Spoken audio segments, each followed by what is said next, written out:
Hey everybody, it's Wednesday night. It's time for Super Geeked Up. Woo! Woo! Yeah, woo! All right. Hey everybody, my name is Jeff. Welcome to the show. We're going to talk geeky topics, play some fun geek themed improv games. We're so glad you're here if you're watching live or in post. We're going to be using your comments if you're watching live for some of our games, and you can always comment later on as well, and we'll reply. I'm joined as always by my co-host, Francis Fernandez. Hi, happy holidays, everybody. That's right. This is, well, actually, yeah, this is going to be our last show before Christmas. So happy holidays to all. And we're joined by our good buddy back once again, many times on the show, Craig Alan Poole. What's up, Craig? Thank you. Thank you. Thank you. Happy to be All here. right. Wait, here. Wait, show your Rogue shirt a little bit so we can see it. There it is. Rogue, my favorite woman. Great shirt. All right. Does it say sugar on there? Sugar? I can't actually remember. I think it says sugar down here somewhere. Oh, that's should. That's one reason I love Rogue. She calls everyone sugar. Yeah, it does. It does. I can see it does. It says it. Yeah. Yeah, lovely. All right, cool, folks. So we're gonna do Geeky Treasure Hunt and what do we got? Oh, Super Camera Freeze later on in the show. We're gonna talk about prequels, but first we have a holiday theme question from Francis. Yes, we want to know, real simple, what's the best non-traditional Christmas movie out there in general? Right. Best non-traditional Christmas movie. You can tell us in the chat or on the comments. By the way, hello, Carrie. He's here in the chat. Is that Rogue booty shot in the back? Well, I don't know. Is there a shot of her on the back too with the shirt? No, unfortunately. Okay. It's only the front. Okay, so sorry, Carrie, no booty shot, but that's a good shirt. Mm-hmm. A Rogue booty shirt. It's an idea for next time. Yeah. All right. So, Craig, what do you got? Best I'm trying to think. But what do you mean by non-traditional, folks? You know, like, so not your like Rudolph the Red-Nosed Reindeer or whatever, or like White Christmas, National Lampoon's Christmas Vacation, that kind of stuff. So the obvious choice is Die Hard. I'll just put that out there as an idea. Die Hard, yeah. Which is still my favorite Christmas movie. Yeah, it's not my favorite Christmas movie, but it's one that gets played. It's around Christmas, so it's a difficult one. I mean, Gremlins. Otherwise, you know, it's unconventional. Yep, that's at Christmas. Yep. Yeah, it's unconventional. It's at Christmas. It's a horror movie. I mean, the second one's is a lot more funny, but the first one's definitely, I think, designed as a horror movie. So, yeah, I think I'll go with Gremlins then. That's a good choice. Hello, Chaz. We're talking the best non-traditional Christmas movies. So I'll throw in one I know Carrie likes. So he's in the chat because it was on last night on Pluto, A Long Kiss Goodnight with Gina Davis, Samuel L. Jackson. It kind of reminded me how good that movie is, and it's set at Christmas. But really good action spy movie. What do you got, Francis? I mean, traditional. I guess it's traditional now because they play it on the Disney Channel every year. They do like Harry Potter marathons. But I think all of those movies are considered Christmas movies to some degree. You could. You're right, because every single time there's always Christmas scenes in every movie. Yeah, there's a Christmas scene. At least, yeah, there's at least one Christmas scene, or at least a reference to Christmas. You know. Well, yeah, I think the first one in Philosopher's Stone or Sorcerer's Stone is he's like, "I have presents." I remember that line. So that's right. He gets a sweater from Mrs. Weasley. Yeah. Because his dad and uncle never gave him presents, right? Yeah, it's a great upbringing, that one. But yeah. But the other ones, I'm sure the other ones have Christmas scenes or something going on as well. They do. I mean, they have they don't have straight up in your face Christmas scenes like the first maybe 2 or 3, but because near the end, obviously, the stakes are too high for them to think about Christmas. But they do Christmas up until maybe about the fifth or sixth movie. They do something Christmassy. But they show all of them on during the Christmas holiday. It's like a marathon. Yeah, or it's like snowing or something. Right. Yeah. There's always the obligatory Hogsmeade snow scene. Yeah. Well, since you mentioned Harry Potter and Alan Rickman's in that, Alan Rickman's also in Robin Hood, Prince of Thieves, where he says, "And call off Christmas." So there you go. Oh, does he really say that in the movie? Does he? Oh, wow. I don't remember. Oh yeah, when he's ranting and raving about Robin Hood and not being able to capture him, he says blah, I don't know, a whole bunch of different stuff, and at the end he's like, "And call off Christmas," and he storms. Yeah. Was that supposed to be funny? Like, was that like a comedic? Yeah, the way it does it. Yeah, it's supposed to be like a comedic line. All right, here Carrie says, "The Long Kiss Goodnight." It's about a woman who remembers she is just in time to reunite with her daughter for the holidays, and a man's relentless in his efforts to make the holiday dreams happen. That is true, actually. So actually, that's a very nice Christmas movie when you think about it that way. All right, so there we go. We got some good ones. So Francis technically had 8 movies there, I guess, with Harry Potter. Because I don't think the Fantastic. I mean, you're right. The Deathly Hallows didn't actually really do it because they were like, "Oh, Voldemort, we can't do Christmas." And it's a 2-parter. Yeah. The last one I remember, I think, is Philosopher's Stone, because I recall when Mr. Weasley's been injured when the snake attacked him, and then there's some kind of Christmassy thing happening, and there's presents.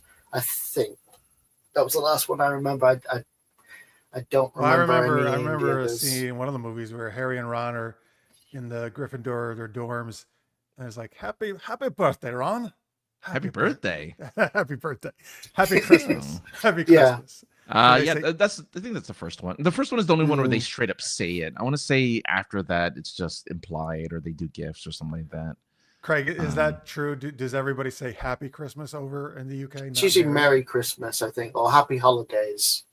Wait, can we say Merry though? So I thought, so that's not accurate. They don't say Happy in England. Harry Potter's not accurate. They do, but usually Merry Christmas is what's said. Sometimes I think if you're wanting to say 2 different things and then you just mix it, so you get Happy Christmas. Usually it's Merry Christmas. Good. Carrie would argue Iron Man 3 is a Christmas movie, but it's not a good Iron Man movie. It's a decent Tony Stark movie, though. Yes. It is a Christmas movie. It happens in Christmas. It happens during the holidays. Hey, do any of the does Die Hard 2 also take place at Christmas? Yes. Is what in the Die Hard 2? That's the airport. Oh yeah. It does. Okay. Christmas 3's the only one that doesn't. 3 and on, I guess. Don't. Well, 3 and on. Well, 3's your favorite, right, Francis? 3's my favorite. It has Samuel Jackson. Yeah. I love That's why you should watch The Long Kiss Goodnight, because Samuel Jackson's also in it. And I like the villain too. It's I can't remember who it is, but it's that British guy. It might be Jeremy. Yeah, Jeremy Irons. Yeah. He's Hans' brother, right? Hans' brother. Yeah. Yes. Which I love. I love that. Like, but he doesn't do American accent. No, well, he doesn't. He doesn't. Yeah, he doesn't pretend to be American. No, your favorite line of Hans. Yeah, Hans has to. You're one of them. Well, because he has to. Yeah, but no one could pull it off. If he tried, I would have been upset, because it's like you're no Hans Gruber. No, he's trying to be German. He's very proper. I like how the criminals are so proper and so. But I think it's the accent. People. The accent. I'm telling you, you could do whatever you want if you have a UK accent. You're like, yeah, do whatever you want. For some reason, Hollywood seemed to love British people as the villains. I don't know why. It sounds so sophisticated. Something in the voice. Yeah, it's sophisticated. It's menacing. Well, so I may have asked you this on a different show, Craig, but does American accents to you guys in the UK sound good? Sound stupid? What do they sound like? Okay. Well, there's different American accents. Let's take a typical. Let's just take a standard American. Standard American is it's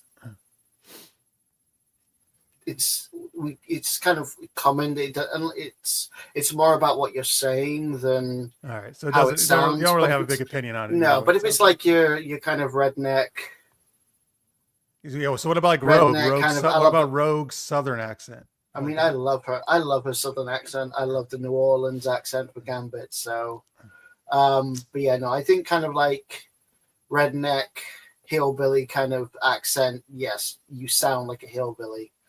Although we also have, so some of the people I work with have a New York accent. At least one of them did, and I loved her accent. Oh yeah, it's great accent. Oh, all right. Well, I don't love it, but okay. I think it's glad you do. Well, it reminds me of The Godfather. Yeah. So by the way, Tammy joins us, and here's a line from the sheriff of Nottingham in Robin Hood Prince of Thieves. Just a minute. Robin Hood steals money from my pocket, forced me to hurt the public, and they love him for it? Yes, he does say that. Perry says, honestly, though, the Hawkeye series is a true and great Christmas show, not even being ironic. Oh, that is during Christmas.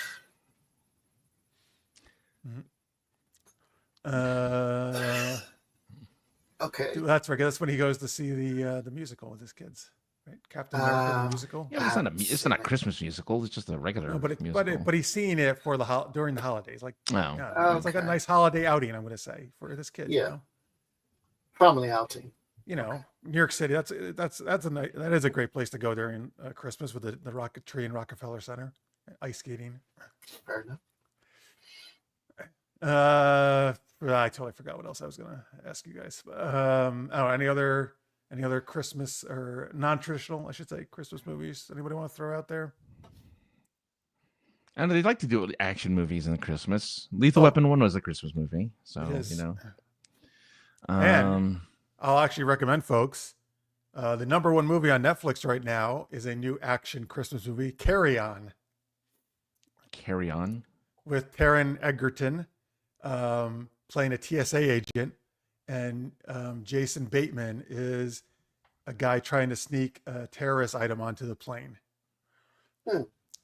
It's really good, actually. It's a really quite gripping thriller, actually. Action thriller movie. Carry On. I recommend it. It's interesting. Yeah.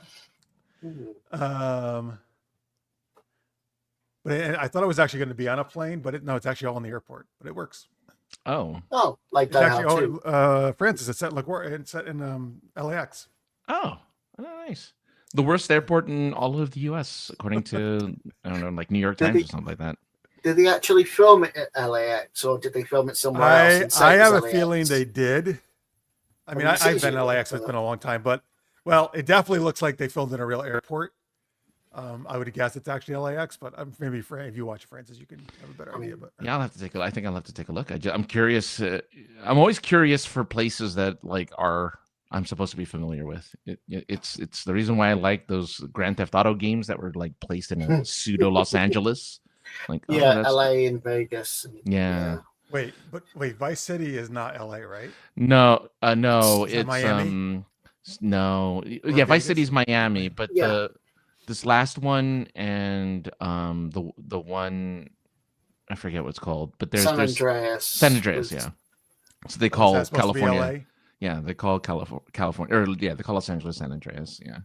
So you have but they have the Santa Monica Pier, they have Griffith Observatory, like they have real California landmarks in the game, in their proper location. They just rename everything. That's how in Carry On, the very first shot is an aerial shot of Santa Monica Pier, and I was like, oh, okay, we're in LA. I knew exactly where we were. Yeah, the piers. I mean, there's very few places that look like the pier. So that's one of my favorite places to go in LA. Probably why they picked it then. You instantly know exactly where you are. Yeah, you have because there's this gigantic wheel, Ferris wheel. Yeah, Ferris wheel. A giant Ferris wheel. Yeah. It's just like recognizable from a distance. Like, oh yeah, Santa Monica. Yeah. It's like if you do in London, all you need is the eye. If you see the eye or Big Ben or something, and you know exactly where you are.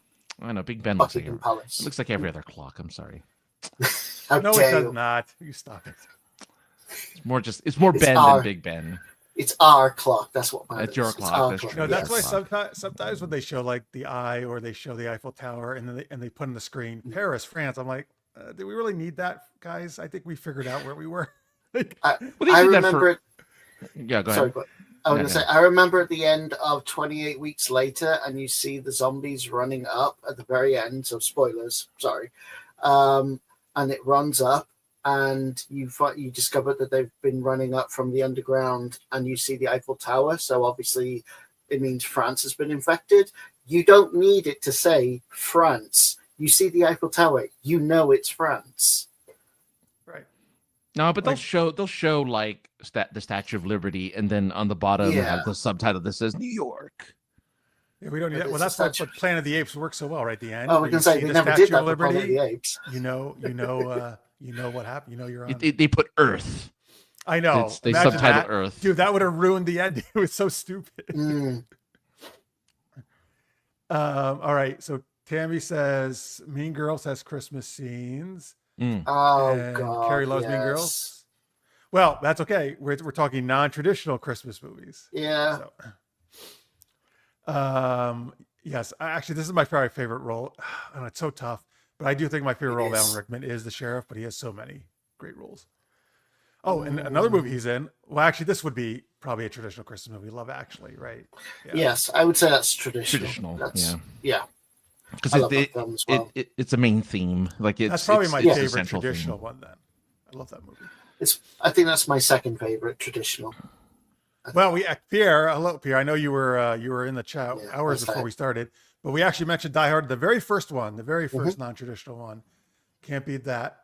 Nightmare Before Christmas. I think that's traditional because it is. I mean, Christmas is in the name, and also they visit Christmas is it town. More of a Halloween movie? I'd be torn with that. Yeah, it's a Christmas movie because they turn Halloween town into Christmas. So and they save Santa Claus. So it's a Christmas movie. By the way, folks, we have he reminded me we have a poll going on right now. There was a reason. Oh, I know why I asked this poll in the chat. If you're in the live chat, because Sonic 3 is coming out. Yes. So who's the best speedster is our poll question on YouTube.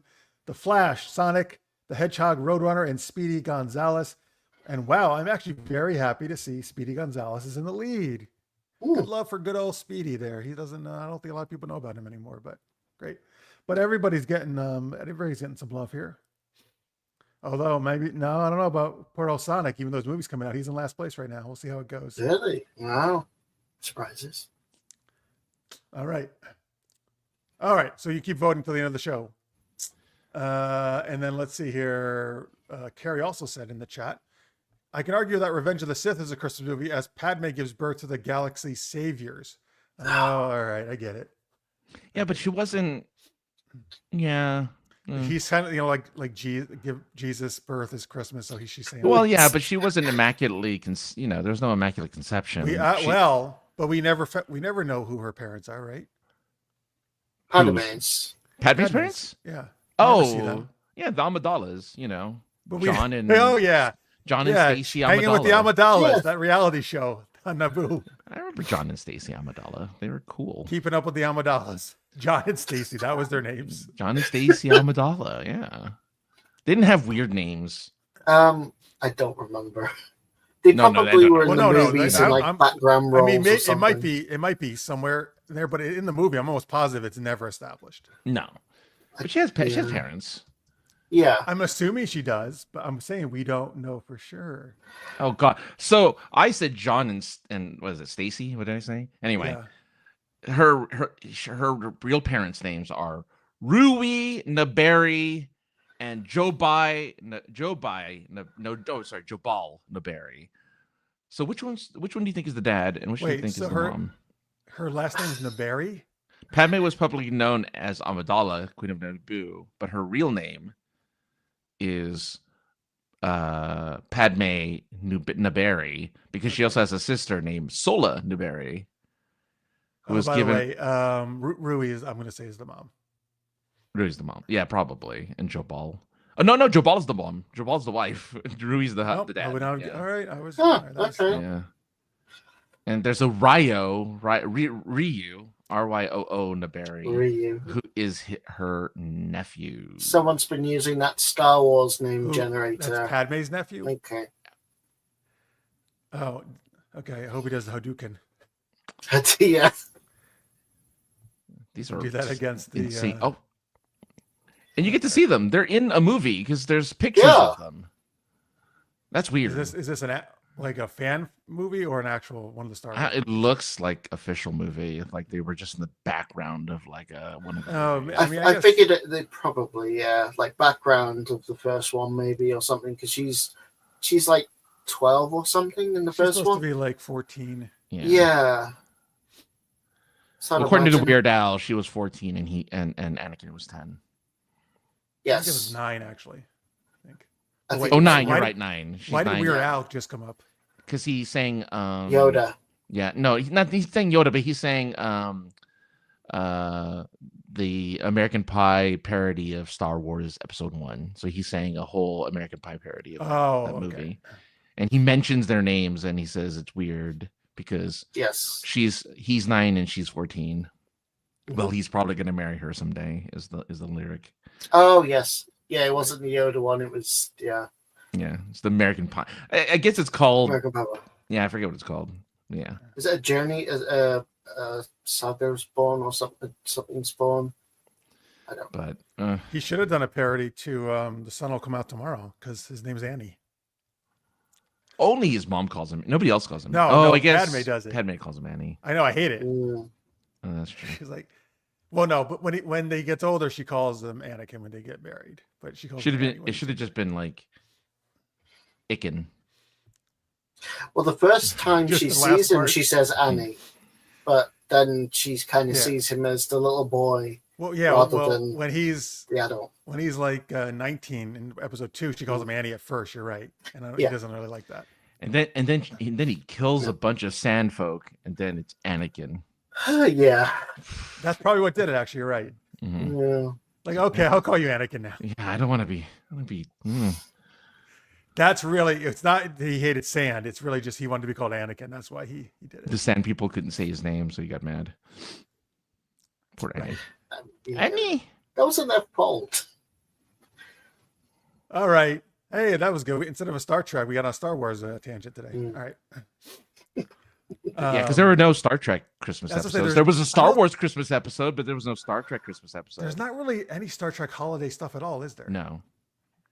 They don't celebrate holidays in Star Trek in the future. No.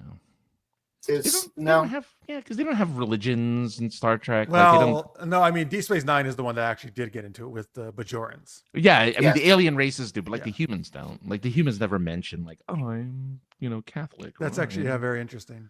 Whatever. No, although in Babylon 5, they do. Babylon 5. There's a reference to, so they do how to show everyone's religious beliefs. So they have somebody who is like a priest or a rabbi of that religion literally line up. That's one of the first season. That's cool though. At least they reference, like they acknowledge all of them. So there's a long list because obviously there's a lot of religions. But yeah, no, I don't think Star Trek. No, they touched on certain topics, like there was the recent one with the sanctuary cities. Sanctuary districts. Look, we got Life Day, so that's all that matters. We got Life Day. We have Life Day. We're good. Wait, that's what is that? That's the Wookiee holiday. Right, yeah. Life Day. That's where, like in the holiday special, they all go watch their VR porn. I will not watch the holiday. Like Grandpa. I refuse. Grandpa Wookiee. I refuse. You know though, they did celebrate Life Day on the MMO or the Old Republic. They did do like holiday stuff in a Star Wars MMO, so that was fun. That's good. Yeah, I'm not surprised. I know Star Trek does stuff like that during Christmas as well. Oh, the game. Star Trek Online. Yeah, they'll change everything so there's snow emotes and stuff happening. Snowing in space. Yeah. Well, on the space station. Snowing on the space station. Yeah. I was just trying to think if there are ice planets. I guess in Star Trek 6, that's where they get imprisoned, right? Aurora Pente. Yeah. That's impressive. But they don't usually really visit ice planets in Star Trek. In the J.J. Abrams one, that's where Kirk meets old Spock. I was thinking that on an ice planet. And that's very close to Vulcan. I mean, you can see it in the sky. So that's probably in the same system. Because Vulcan's hot as hell, right? Yeah, it's a It's desert a planet. volcanic planet. And I don't or just mean the something. women. All right. Well, T'Pol. T'Pol. I know T'Pol. That's like the one reference. Yeah. Well, no. What's her No. face? Well, She you're was probably in thinking someone else, but Star Trek 2 or 3. She was like an ensign or something. Oh. Savik. Savik. Yeah. Kirstie Alley by played her, and then Kirstie, Robin. Yeah. Right. Or something. To be Robin fair, Hood. in Robin, yes, Robin. Hood. episode 6 as well. Episode 6 in the Undiscovered Country, the Vulcan played by the actress from Police Academy and Sex and the City. I can't think what her name is. Oh, Kim Cattrall. Yeah. Kim, yeah, yes. I didn't know she was in And- Police Academy. I knew she was in Sex and the City. She was in the first one. That's fun. Yeah. And in the current show, Star Trek Stranger Worlds, their Spock's supposedly future mate is actually very, very hot in that too. Really? Okay. Whose name T'Pring, that's her name, yeah. Is that already? That's a character already, isn't it? T'Pring? Well, yeah, remember it was in the original. Well, this is Stranger Worlds, right? So it's characters that, Oh, because Spock's in it, right? It's just a younger version of Spock and a younger version of T'Pring. so was this canon or is this It's canon. like it is? It's like kind of like when they were recording him Oh. and T'Pring. Oh, okay. So when she's cold, does she get the T'Pringles? Yeah, once you When she pop, pops, she can't stop. When she pops, she can't stop. She just that. can't stop. 7 years. Those Vulcans love those Pringles. Hey, apparently, Hell of a dry spell. So yeah. what I learned from Voyager, because I didn't, I guess we touched on. Oh, here you go. See, we started talking Star Trek. So Was it the Vulcan horny ritual? Pomfar, is that what it's Yeah. called? Pomfar. Yeah. Yeah. It's like you gotta bang as a Vulcan. You just What is gotta. it? Is every 7 years males go through it? Just Yeah. males, not I females, think right? actually, But they have to find a mate yeah, every 7 years. They have I to remember it was mate. brought up in Enterprise as well. That's What what, did- and then Trip says, "Well, hell of a dry spell." On Voyager, I know the episode you're talking about with Tuvok. It was it was an ensign too. There was an ensign who was like who hit on B'Elanna and was like, "Oh, hey B'Elanna, we should totally hook up." And she's like, "No, I don't think so." I'm sure that was the line. Yeah, it was something like that. And then she's like, "No, I don't think so. I'm more of a, I prefer France." And he's like, "Oh, I Right. get what you mean. Yeah. Well, I'm horny, so I'm screwed." And so that whole episode was like, how do you deal with a horny Vulcan for however I long didn't know they did takes? it twice because they had a Tuvok one yeah, I remember Tuvok where, hell. where Paris created his wife in the holodeck. But Yeah. then Tuvok was like, "Oh, it still feels weird. I can't do it." Yeah, this one was with the they merged crews, right? This is early season 1, I guess, where when they merged the crews, and there with was the like, McKee. yeah, so they were like, "Oh, why do we See, have it's to do always what you guys say?" They never have female Vulcans go through this. I don't think T'Pol did it. I don't think T'Pol went through it. I'm not sure. Oh my God! See, now that would have kept Enterprise on the air. Well, Just you give me say- an episode you say with a that, horny I mean- T'Pol. You say that. I remember the decon chamber, and it's Yeah, still. no, I didn't remember that. keep And it on listen, the they air. tried to sex it up sometimes, yes, but I'm thinking like a Yes. whole episode. Is what I'm saying with the horny T'Pol. I mean, an episode of the decon chamber. I wouldn't say no to. So she does go through. So females do go through Ponfar. So yeah. I'm guessing so. Yeah, Yes, but I think. I'm saying they don't ever choose to do it with them. They always choose to do it with males Oh well. Oh, you mean to show it? You on mean? the show and on the shows. yeah. Yeah. Yeah, because she sleeps with Trip, T'Pol. Yeah. So she must do it at some point. Sometimes Star Trek. I mean, sometimes the relationships are great, and other times they pick really weird matchups, particularly on Voyager and Enterprise. Voyager had really weird relationships. Yes. Yeah, I did. Well, I wasn't. Paris and B'Elanna. I wasn't into any of them. No. Like any of those relationships. No, and I mean, yeah, and then Q was like hot for Janeway for a while. Oh my God, that was the worst. Yeah, Where did Chakotay in 7 come from? because that just happened. I know. I don't remember any introduction. If anything, it would have been the Doctor in 7. No, so I saw episodes where, like, I guess Seven was trying to learn about her humanity and ends up doing this weird holodeck thing with Chakotay, like holodeck thing that she falls in love with and like does but stuff then with. It's the Doctor who kind of. Well, the Doctor falls in love with her too. Oh yeah, Yeah. The Doctor was in love with her. Yeah, but the Doctor loves everybody, so I don't know. Well, that's not true. He's not trying to bang Janeway. No. Because he was afraid of Q would get mad at him. Yeah. Everyone, look. It's last thing I'll say about Voyager. It's like a college dorm. Like eventually, everyone's supposed to sleep with everybody because there's no real other humans. Well, because you're stuck. Yeah. In the Delta Quadrant, there's no other humans. I remember early on with Cass and Tom causing problems with Neelix. Oh, that's even because she's with Neelix, and Neelix thinks that Tom's trying to steal her away, and such a weird. That was a weird pairing too. Tom probably was trying to get with everyone. I mean, I wouldn't be surprised. All right. By the way, Tammy says I said I would never give my kid a name like that could be turned into Annie because of a bratty cousin. All right, that's a good call. Annie's the only. What other name can be Annie? Out of like Anakin, I guess, but like Annie is short for what? Anna Sandra.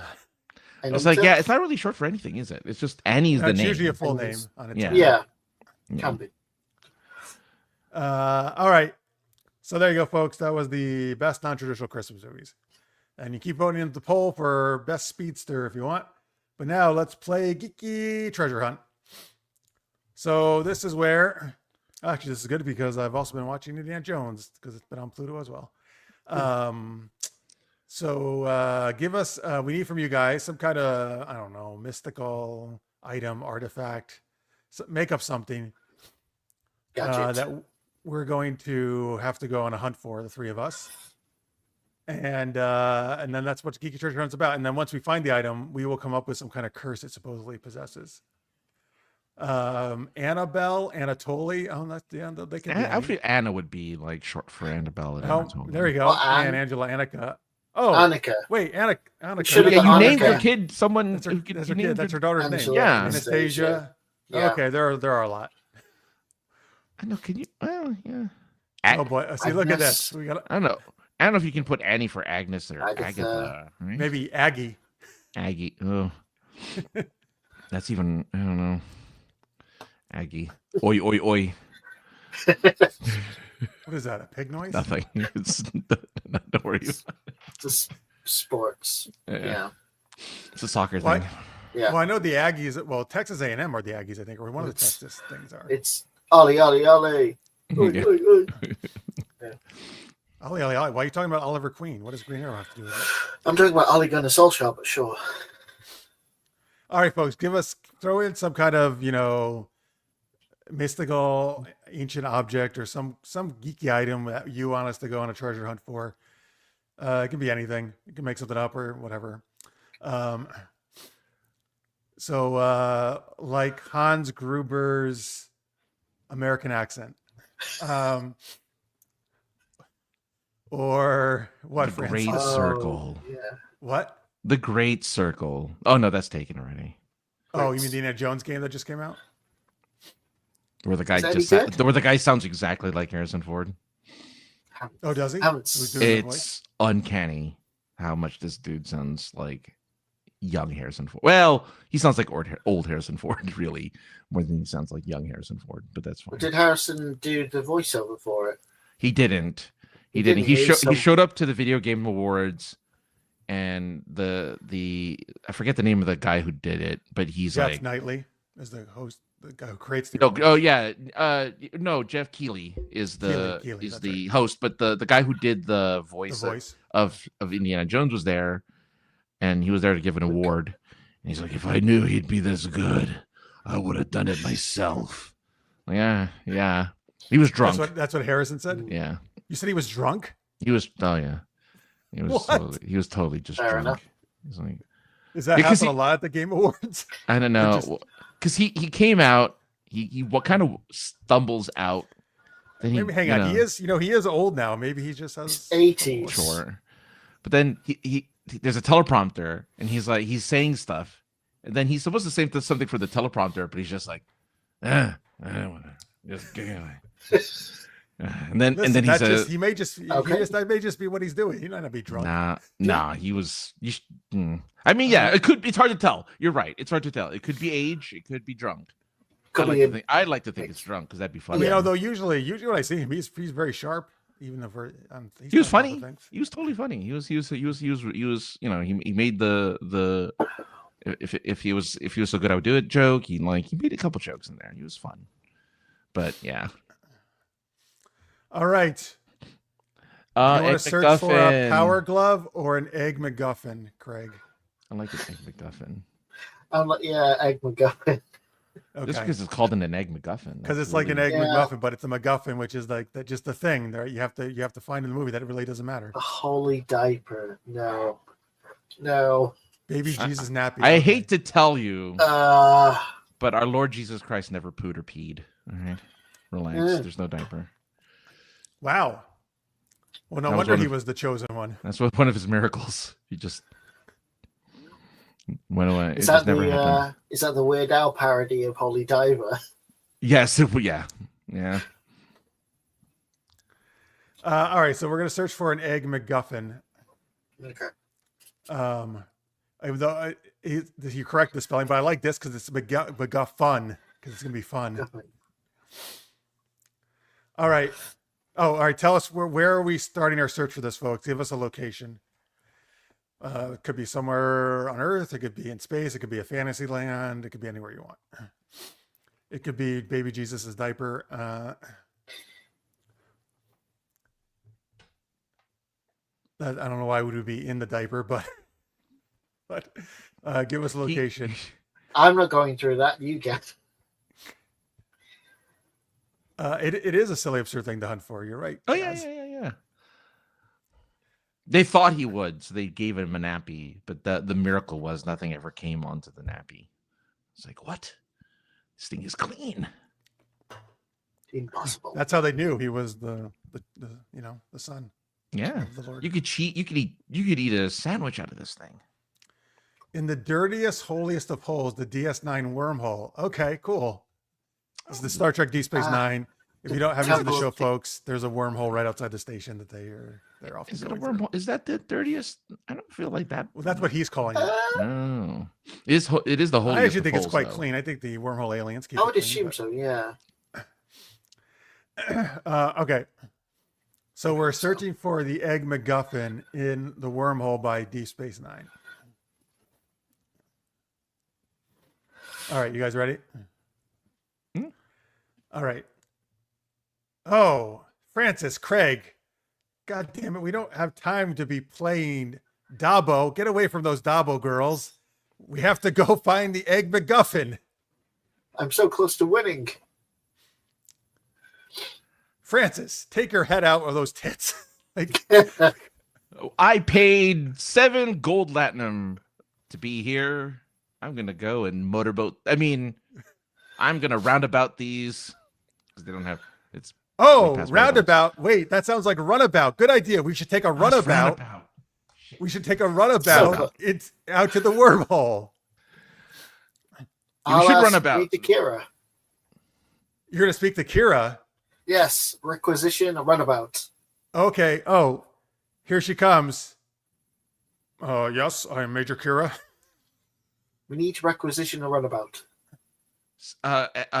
Sorry, Captain Cisco. Why are you dressed as Major Kira? What do you mean? I always dress this way. It looks good on you. I'm telling you. It gives you. I'm telling you, you got a nice body there. I am the emissary, so I must get in touch with the Bajoran people. Oh, you're getting in touch with the Bajoran people, all right? Actually, you're getting in touch with all the people. To get my all right, listen. Oh, right. I will grant your request. Just stop talking about this. It'll be tough. Hey, Odo. Never mind. Forget it. All right, Craig, let's go. All right. Yeah, Odo was too busy regenerating. We gotta get out of here. Let's go. All right. All right, Craig, do you know how to pilot this runabout? Yes. Push the buttons until it works. I have an easier way. Just tell the computer. You don't press buttons. The computer can do all the work for you. It's there for a reason. Oh, good. Okay, Craig, talk to the computer, and I think Francis will do an impersonation of it. Okay, Google. Oh, wait, I shouldn't actually say that out loud. Where's my phone? Take us to the wormhole. Take from you to the wormhole. It did actually hear me. Oh, oops. Okay. Oh, look. Wow, this is easy. You're right. It's doing it all by itself. Runabouts are cool. And they're so much roomier than shuttlecrafts. Yes. What? Yeah. Do you think Worf and Dax did the nasty back here? How do we know all of the senior officers of DS9? This is incredible. Does anyone else want to rock the Gino? Oh, yes. I love Klingon coffee. All right. Oh, my God. The wormhole's opening. We're inside. It's nice in here. It looks like it looks like it's colorful. I don't know why I don't know why we're trying to like protect this thing. We should just hang out here more often. It's real nice in here. We should. Oh, wait a minute. We're getting visited by the wormhole aliens. Are there wormhole That's aliens? weird. Otherwise known as the prophets if you're Bajoran. Yeah. It depends on how you look at things, Francis. Yeah. Mm. Wow. Oh, prophets. Oh, Bajoran. Oh, God. If we only had Cisco here. Craig, do your best Cisco impersonation. What? I have come for the object. I have come for the MacGuffin. Where is the MacGuffin? Where are you hiding it? Oh, are you going to do it? You can do it. Go ahead. You are the Cisco. You are the MacGuffin. But I don't understand. Well, I feel like I'm getting this vision. Hold on. Computer, make me 2 scrambled eggs. All right, hold on. Okay, I got to put these in your pocket. 2 scrambled eggs. All right, hold on. Okay. Well, since apparently you're the MacGuffin, something is telling me I need to make you an egg MacGuffin. Here, take these eggs. And wait, computer, make me an English muffin. You are now an English muffin. Okay, great. And then let's put the English muffin around the eggs on Craig. You are now around Craig. In my other pocket. All right, computer, that's enough. Why did you turn Jeff into an egg McMuffin or a McMuffin? No, Craig. Craig's the egg McMuffin. Yeah. You're the egg McMuffin, but you're the muffin. Oh, they said okay. I was the MacGuffin. So now that you look like an egg McMuffin, try talking to the prophets / aliens again. I am the MacGuffin. Nothing Yum. apparently. Yum. Oh, yum. They're saying yum. We want to eat you. By that we mean suck your dick. Oh my goodness, these aliens are horny. Let's get out of here. Ponfar. Computer. Stage left, exit immediately. Stage Running, stage left. Yes. Running Ponfar, so Ponfar away. Oh, we're back out of the wormhole. And thank goodness we're back. We're not on the Gamma Quadrant. We came back on Deep Space Nine. Good. Yes. I am amazed that no Dominion or any of the changelings followed us as we went for this delicious, tasty egg McGuffin. Let's go back, Craig, and show your egg McGuffin to Kira, and maybe she'll want to eat you too. Okay. Even though it is still Cisco dressed in Kira's. It's still Cisco dressed as Kira. No. Yeah. I mean the real Kira. We'll find the real Kira. She'll probably be dressed as Cisco. She'll probably be in Quark's bar with Quark. Right. And then Francis can back to his Dabble girl. And I'll use the Hey, I gotta run about her. Right. All right. End scene. Yes. What did you originally say? Run around her? Roundabout instead of runabout. Like a roundabout. Roundabout, yes. Well, in space, there's so much traffic. You need roundabouts to help the flow of So traffic. what's the one that was, what's the Delta Flyer? That's the Delta Flyer. Yeah. Just Voyager. Which is bigger, That's- Delta Flyer or Runabout? Oh, Delta Flyer's way bigger, Okay. or definitely bigger. Definitely bigger. Maybe not. I think so. Yeah. I just love. it's Why, longer. why did Janeway get her own special ship? I thought her ship was special. I thought Voyager Or was is that special. Tom designed Tom it. built it. Well, not they built it. He designed it. Yeah, because the shuttles they didn't have runabouts. But they had Runabouts shuttles, hadn't been created yet, but they had the older shuttles, which were Well, crap. well, generally though, starships don't have runabouts. The DS9 had it because they could dock. Well, they had bigger cargo holds. Runabouts were invented after Voyager had left. They came into service after Voyager had already left. So Well, they otherwise, did they make- probably would have had them. One of They the did last make next it, gen okay. movies, they had the captain's yacht. The cargo- Yes. But the Captain's Yacht is always there. It's just they never use it. No, I You don't. need to It wasn't on the Enterprise D. fly into the It world, was because yeah. I did. I Oh, got that'd be cool. What? I got a yeah, I got one of those books, like the design books, and yeah, the There's a bottom yacht? part. Yeah, Yeah. so the bottom part of the disc or whatever, Mhm. the Saucer saucer section. Yeah. So the bottom of the saucer section, there's a bottom, like there's like a little thing there, and that's the captain's yacht. It's like I can't believe they never underneath. used that. They never used it. No. Well, they separated the saucer section, and then for some reason, with all of their 24th century technology, they used a joystick to control the. Well, was they only more did that a couple responsive. times, and then they realized this is really stupid, so we're not going to do this anymore. Yeah, they're pressing buttons for everything else, but then when they separate the two sections, they're like, well, Right? Gotta They're get using the like an joystick out. Atari 2600 joystick. You say that they use a joystick in Star Trek Insurrection, yes, yeah, and yeah. the Delta Flyer uses a joystick. Well, Because- that makes sense to me because Tom is like is a nostalgia guy. He likes Mhm. like old ancient Yeah. stuff, so he totally would have put that in the ship just for It's his more- own amusement. Those would've kind of done it. controls are more responsive, I think, than pushing buttons to try and move. I actually wonder. I bet it depends on how you. I bet you could get great at either way, either version, really. Right? Yeah. Yeah, well, one is you have to actually do the thing. The other way is just say evasive maneuvers, and then it does it on its own. It would be like evasive maneuvers, Picard Alpha 367, and then they'd like, Having okay, Delta. yeah, and then he'd like do the thing, like the ship would do the thing, and they're like, oh, Well, good, he would say that to the con person. The con person would take the maneuvers. I guess so. The con person should know all the different maneuvers. Right? They have to memorize all the codes and the evasive. The maneuvers. Picard. So when they say the Picard maneuver, the guy at the wheel just stands up and pulls his shirt down. And he's The like, card maneuver isn't Done. something Right. you can do.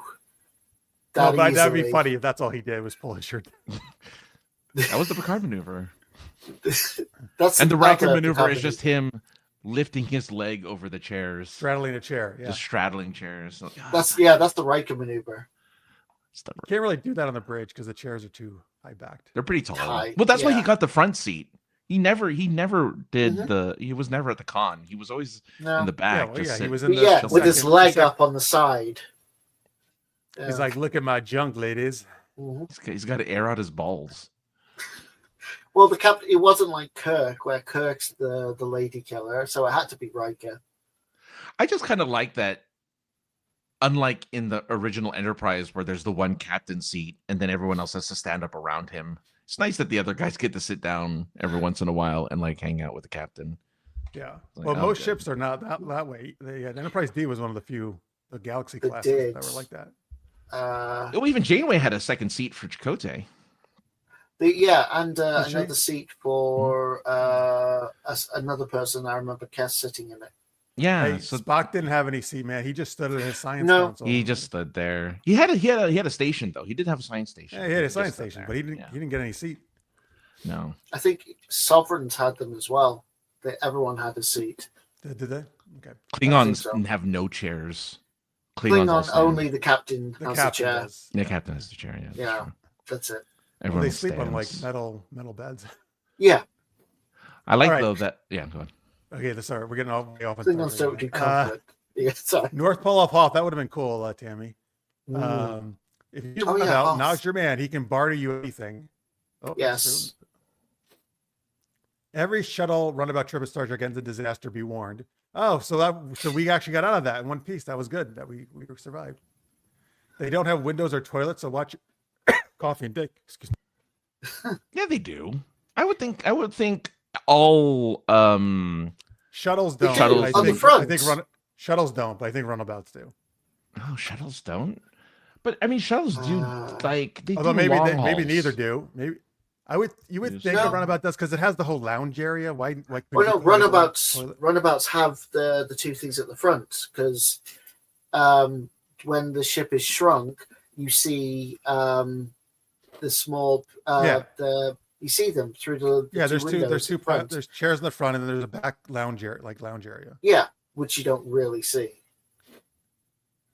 Well, shuttlecraft, keep in mind, are really Regular just meant shuttle. for going down to the surface, right? Usually. Yeah. Yeah, no, So that's it's a true. quick trip. That's true. There's a couple You of gotta things hold where it. in But Next Gen that you see shuttle, but I don't remember it having windows. So see, but they go for like, well, we went to, take a shuttle to this planet 7, light years over No, they here, do and we're sometimes going to do go that. this way. Yeah. You're right. Picard and Wesley one time went in a shuttle. So you think There's a there few must be like a episodes. porta potty. Oh, how many times has Geordi been in a shuttle and something has happened? There was a time dilation one as well when the ship was trying to help Romulans, and there's Picard, Troy, Data, and Geordi who've been elsewhere, and they're all talking. They're in a shuttle. runabout. Yeah. Yeah. Were they in a runabout? I thought they were in a yeah. shuttle. They're in a Oh, runabout. okay. But when Geordi gets kidnapped by the Romulans, he's in Yeah. a shuttle to Risa, and it's going to take 1,000,000 hours because he has the computer play games with him. Right. So, yeah. So what is he doing? He's Yeah, just peeing in his suit? There must be something. Yeah, there has to be a bathroom. The suits are designed, yes, to absorb all your excrement. Keeps you warm. Well, the can't Defiant would stop- have been great, Carrie, because the Defiant is my favorite Star Trek ship. That one has a bathroom. Plenty of Solid. seats, not one freaking seatbelt. They do have there was I remember their seatbelts in starships. Were there? I don't remember seatbelts actually. There's a star Because they have to be able to, go back Yeah. and forth. they did Yeah. the only time that's true because the only time Uh, I remember seatbelts was the third J.J. Abrams movie. yes. When they put seatbelts on in the Did the sign come on? Say fasten your seatbelt.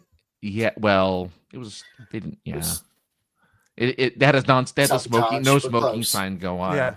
They say click it or ticket. Did they pass that road sign?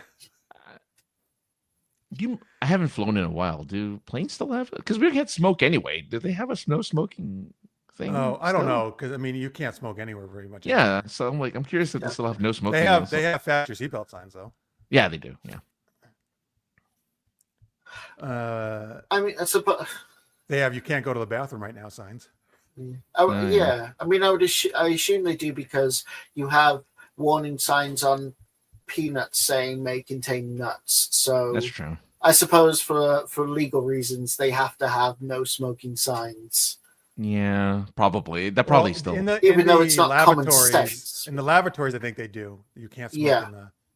I think that's where they do in the This, airplanes. yeah, be the only place where Because some people might try to sneak a cigarette in there. Yeah. Although everybody would know, dude, that it's like you can smell it a mile away. Yeah. All right. What you should be doing in the bathroom on an airplane is fucking, obviously. Joining the Mile High Club. Yep. It's tricky, man. Those bathrooms are small.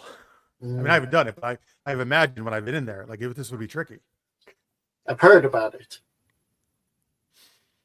All right. Okay, there you go. Thank you guys for Geeky Treasure Hunt. All right, Craig. Let's talk about what Craig's been up to since, he reminded us it's been about 6 months since he's been on. Yeah, it has. So, I've been playing games as always. Most recently, I've been playing a game called Sengoku Dynasty. It's a pretty good one set in feudal Japan. Sengoku? What is it? Sengoku. Sengoku, I think, is the actual the period where Japan was at war. fighting, and it's basically survival game. So you build. It's a sequel to Medieval Dynasty, where you get resources, fight bandits, hunt the wildlife, build a village, recruit people, get married, have children, and build up this village. And then they've done a new game where it's now in feudal Japan, and it's pretty good. I'm enjoying it anyway. Nice. Yeah, but I think, but what so I've been saying for a while that I was going to record. So I actually did get around to doing a bit of recording. I went through the list of stuff that obviously stuff I've wanted to record, like, State of Decay 2 and Mass Effect. And I just thought, Hogwarts Legacy has been on my list for a while. So, I did, I must have recorded about 4 or 5 hours of footage of gameplay, and just kind of made a new character in Hogwarts Legacy. I did it through my my PS5 actually, so I had to work out whether I could, transfer the footage and then how I'm going to edit it. But This is something you mean you're going to post on your YouTube? Yeah, this is something that I was thinking about. So, like I said, I had the bug. I felt I was in the mood to record, so I did, and I've got the footage. I just, like I said, now I need to just edit it, create the thumbnails, and do that and put it out. But yeah, that's great. Is this correct? Nadachi Zero on YouTube? It is. That's my channel. So that will be coming up some point soon. So folks, give him a subscribe if you haven't. That's a 0 at the end. Nadachi Zero. Zero. Yeah. And or if you're in Canada, Nadachi Z. No, it wouldn't be Z for 0. It'd be not. Oh, I think that's right. Z's for Z. Z, yeah. Never mind. Nadachi not. Z. All right, Nadachi Zero. So yeah, please give him a subscribe. And hey, subscribe to us if you haven't. Give us a like. Yes. But sorry, continue, please. No.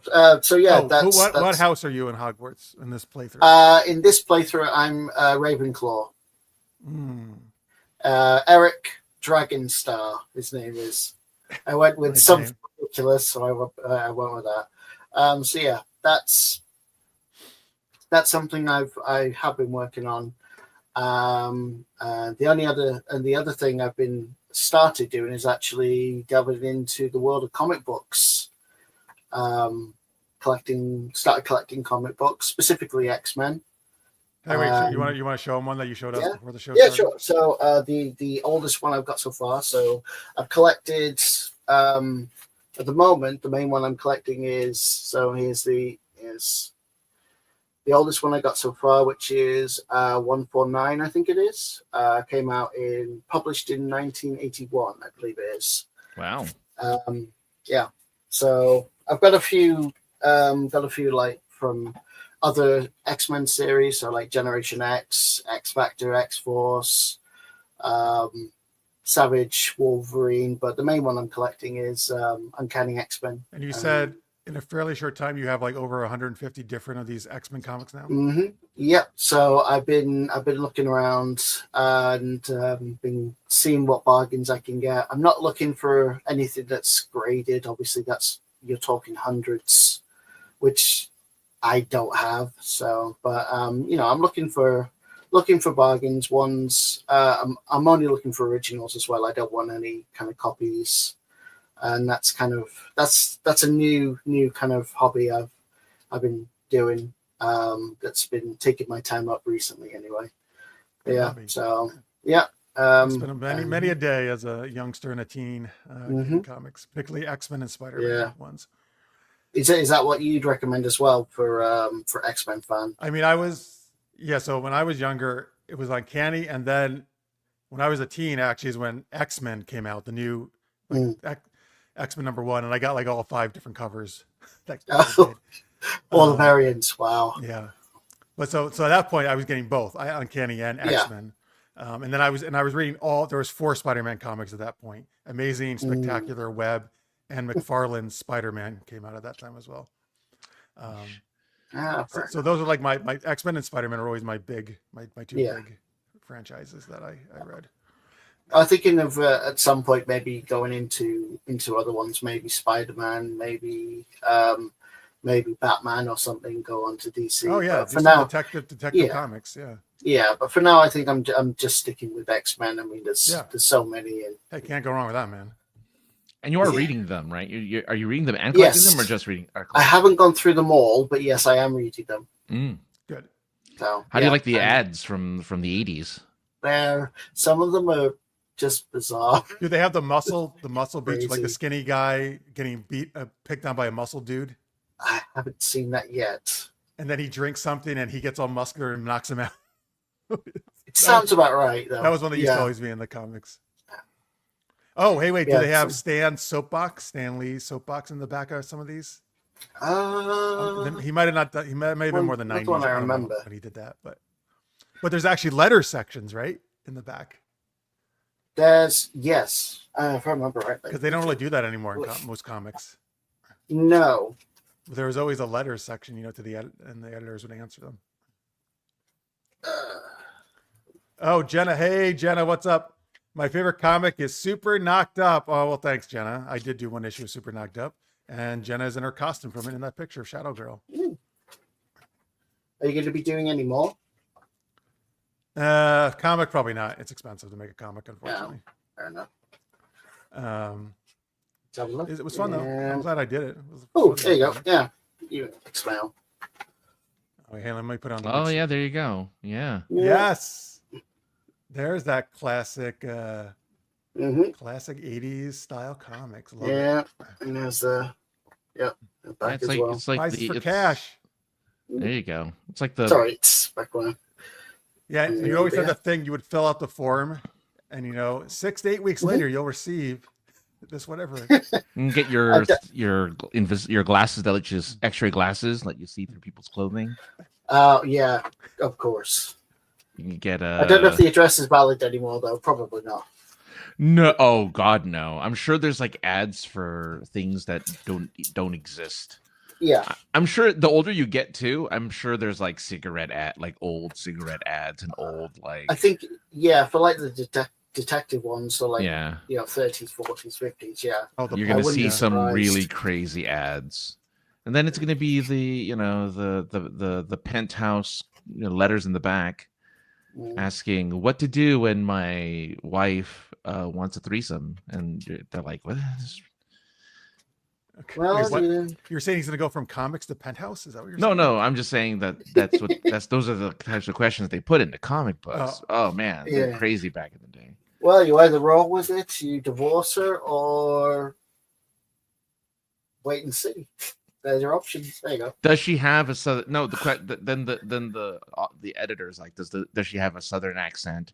And does she have a white streak in her hair? If she does, you do whatever she wants. That would be the answer. When she touches you, do you lose consciousness? Well, you don't lose consciousness immediately. I'd hope not, but I think I would bet if you're just a regular human and Rogue touches you, you might just not get knocked out. I don't know. You saw in the movie anyway. He froze. Because she drains powers from people who are super. That's true. She drains life force from regular people. So then, oh my God, I hope Rogue never touches me, because then she'll have a massive penis. Okay, life force is not me. He said powers, energy, powers. She doesn't get anatomy parts. Powers. And I think you're confusing yourself with Colossus. Well, you say that, but in the first movie, they do say after Wolverine saved her, she did pick up some of his more charming character traits. Oh, that's a character trait, not. Yeah, we assume it's his attitude and his confrontational mentality. I mean, she didn't get like mutton chops, right, or anything. I would have loved it if she got an Australian accent all of a sudden. That'd have been like really like so meta. That'd have been amazing. Have to have her southern accent. Oh wait, so Wolverine should say not and Zed since he's Canadian. He forgets he's Canadian, though. He Yes, forgot he was apparently. Canadian. By He the doesn't way, remember does, being Col- Canadian. does He's Canadian, Colossus but he ha- fought in the Civil War. does How does that Colossus have work? a metal dick? Every part of his body's metal. Yeah. Every inch of it becomes metal. Magneto would have a field day. Yes. Oh, you're right. They should never send Colossus against Magneto. He's got to No. stay home that day. I get they still send Wolverine against Magneto. Why? Because he has It'll the only, healing it'll factor. only work when he has the bone claws. Yeah. Yeah. Which is like Oh, yeah. Days of Future Past. Get some Wolverine comics. That'd be interesting. Well, like I said, the some of the places I've got, it's like a job lot of 6 of them for X-Men, but they, like I said, they class X-Men as anything, and there's so many. So, like I said, Yeah. I've got a couple Savage Wolverine, one that's got like a really beautiful, I think it's like a Japanese cherry tree. Nice. Yeah, Cherry beautiful. blossom. Nice. Cherry blossom. Yeah, beautiful. I love it Front when they cover. sell like 10 packs of comics. You feel like you're getting such a great deal. Yeah, yeah. I thought. I think I mean, so anyway. The original price was like $3 or $4 a pop, and you're getting like 10 for like 5. Yeah. So I mean, technically, Well- it's a deal. Well, back then it was probably only $1. But this was like 20p. Oh well, yeah. If you're gonna, Oh, they'll do- pound. yeah, Oh, fuck. That's actually a British version. I just P. realized that. Yeah, So it's 20p. pounds. Oh, pence. Yeah, Pence? I'm only doing UK because like No, if that's I- pence, right? 20 pence. pence. Yeah.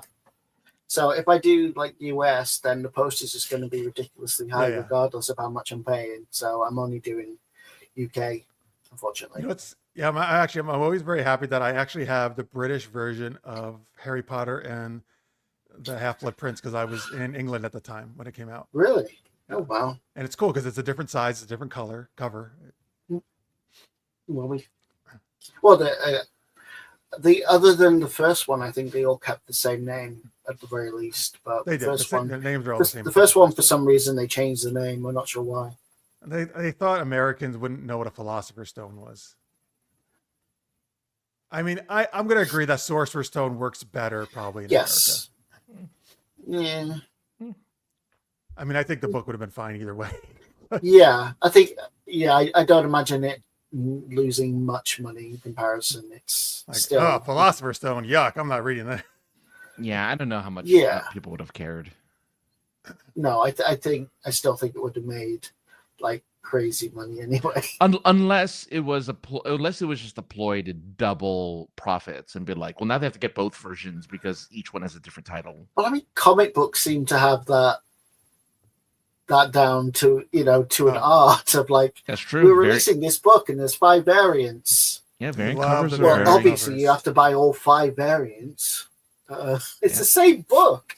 Okay. Yeah, but the cover's different. It Different becomes- artist too. When I got the X-Men one's the Yeah. only one I did that for, but that's when you put all 5 together and it made like a huge collage. That's cool.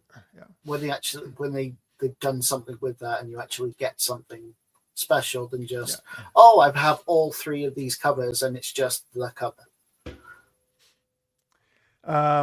All right, so we got another geeky question game for you folks, but one thing I added last minute to the schedule because I just watched the trailer yesterday. I think it came out yesterday.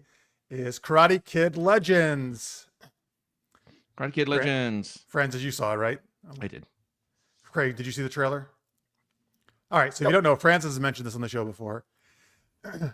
This is mashing up original Karate Kid with Jackie Chan Karate Kid. With a new So kid. you've got Jackie Chan and Ralph Macchio and a new kid who's looks like he's definitely Asian. It looks like he's Chinese. From the name, he must be Chinese, actually, I think. And the actor, I believe, is Chinese. So it's like a new protege of Jackie Chan. For some reason, he wants Ralph Macchio's help, I guess, to make him a worse martial artist. I'm sorry. So I've seen some of the fight scenes that they show Ralph Macchio, and it looks like they gave him real good choreography because he looks like he knows what he's doing. Did they? I barely saw anything in the trailer. It looked like It's he wasn't very doing short. much. It's like It half a looked like he wasn't second. doing much at all, which is But which it is looked common. more. It looked like the way he did certain moves. I'm like, it doesn't look blocky like in Cobra Kai. It doesn't look like it looks fluid. Like he's doing like these weird blocks and like these weird like arm locks and stuff. And I'm like, okay. Let me So be clear. it That looks like I love Ralph Macchio. I love Daniel, the character Daniel. He doesn't look like a good martial artist. That's always been my issue. But I love the Karate Kid. I love that movie. Yeah. However, I will say this new kid looks like an amazing martial artist. Like those scenes look real good. He's the new Ernie Reyes Jr. Oh, Ernie Reyes Jr. Oh, hopefully he'll be in the next Turtles movie then, like Ernie Reyes Jr. Are they bringing? Oh God, what's the bad guy called from the second one? Billy Zabka? I don't think so. The bad guy from the Karate Kid 2. Yeah. Oh, he's already been in Cobra Kai, so he's a good guy now. He's a good guy now in Cobra Kai, so he can't. What I also liked about this trailer, and I read an article today that they talked to the Cobra Kai people to make things all work, but I didn't see any Cobra Kai stuff outside of Ralph Macchio, which is great because I hate Cobra Kai. Yeah, because that's the house from he's still in the house from Cobra Kai. So the house is there. But that was it. It looks like it's focusing just on this new kid and the mentor, which is good, which is what it should do. Yeah. Yeah. I haven't watched Cobra Kai. I've heard good things. I did watch one episode where Kumiko was back, so he was in Japan. Yeah. I enjoyed it I liked it for what it was, but I'm never really interested in the show. I mean, for me, it's the classic, the movies first, and especially the second one. You like the second one better than the first? Yeah. Interesting. It has the good Chicago song in it, so it does have a great Chicago song. Mm-hmm. Tammy says, I bet Jackie Chan gave Ralph pointers. Sure. Well, probably. They have two different styles, though. That's the problem. Is he's Japanese karate and he's Chinese, kung fu. Karate's, but he does call him sensei. He does karate call is him Japanese. Oh, yes, it is. Of course, it is. He does call him Sensei Miyagi, which was nice. Hearing Jackie Chan say, "I'm thinking Taekwondo." Sorry. Yes. Oh, cool. Well, yeah, that's great. So in this one, Jackie knew Miyagi apparently. So that's cool. I can't believe though. I know he's getting up there, but this is the first time I see Jackie Chan look really old. Oh, there you go. I was gonna say that. I was actually shocked because he's always looked pretty youthful to me, even when he's gotten older. And I'm like, is he actually that old, or are they making him look older? He's 70. He is 70. Is he? Yeah.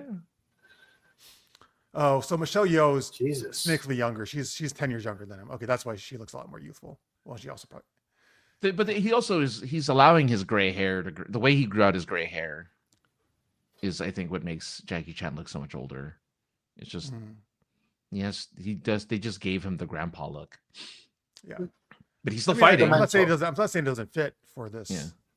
This movie. But I wonder if they're taking pointers from maybe or bits from like the original Karate Kid, like with Pat, like with Miyagi. Yeah, with Miyagi. I think so. Make him like the older sensei. I'll be interested to see how they explain how the character, how he knew Miyagi, how Jackie Chan's character knows Miyagi. Yeah, so especially since again, one is in Japan and the other one Japanese is in China. Chinese. Well, they travel somewhere and they met up and probably they had to fight evildoers together. I just hope Hilary Swank makes a cameo. That would be great. I was kind of wishing they would actually go with a girl again, but I guess they probably thought, well, the next Karate Kid didn't work, and well, yeah, and plus it's just sticking with a theme. Like that's their theme. It's always a dude. It's always a guy who's like struggling in some way, shape, or form, and here you go. Here's a bandana. There's bullies in high school again, and it's probably the same movie, just with two guys instead of one. Although, I mean, it's hard to know the sequence, but from the trailer, it seems like this kid is already pretty skilled. Yeah, because he's already fighting out a wooden dummy and all that stuff. Like he's already. So it seems like he's much more skilled. He doesn't have to go through all this like training like the other ones did. Maybe the arc is a lot more similar, maybe to the third one. Oh, I hope it's a million times better than that terrible third movie. Where Daniel's learning to control himself and how to take care of a bonsai tree. Yeah. Rather than, and he's like, I don't need you, Miyagi. Screw you. I'm going with this other guy. Teach me how to sweep. Yeah, here's a broom. Yeah, sweep. wax on, wax off. And then, oh man, that villain, they brought that villain guy back, didn't they, too, for the Cobra Kai? Right? Yeah, he's the main villain of season 4 or 5. It's terrible. That guy was terrible in the third one, that villain. He was out way over the top. He even it is like evil against the other villain, the original villain. The original Cobra Kai. Yeah, the original Cobra Kai teacher. He like disses him and like throws that guy in jail. It's like because he's whatever. But I saw that the original Cobra Kai guy was in jail and he escaped. Yeah.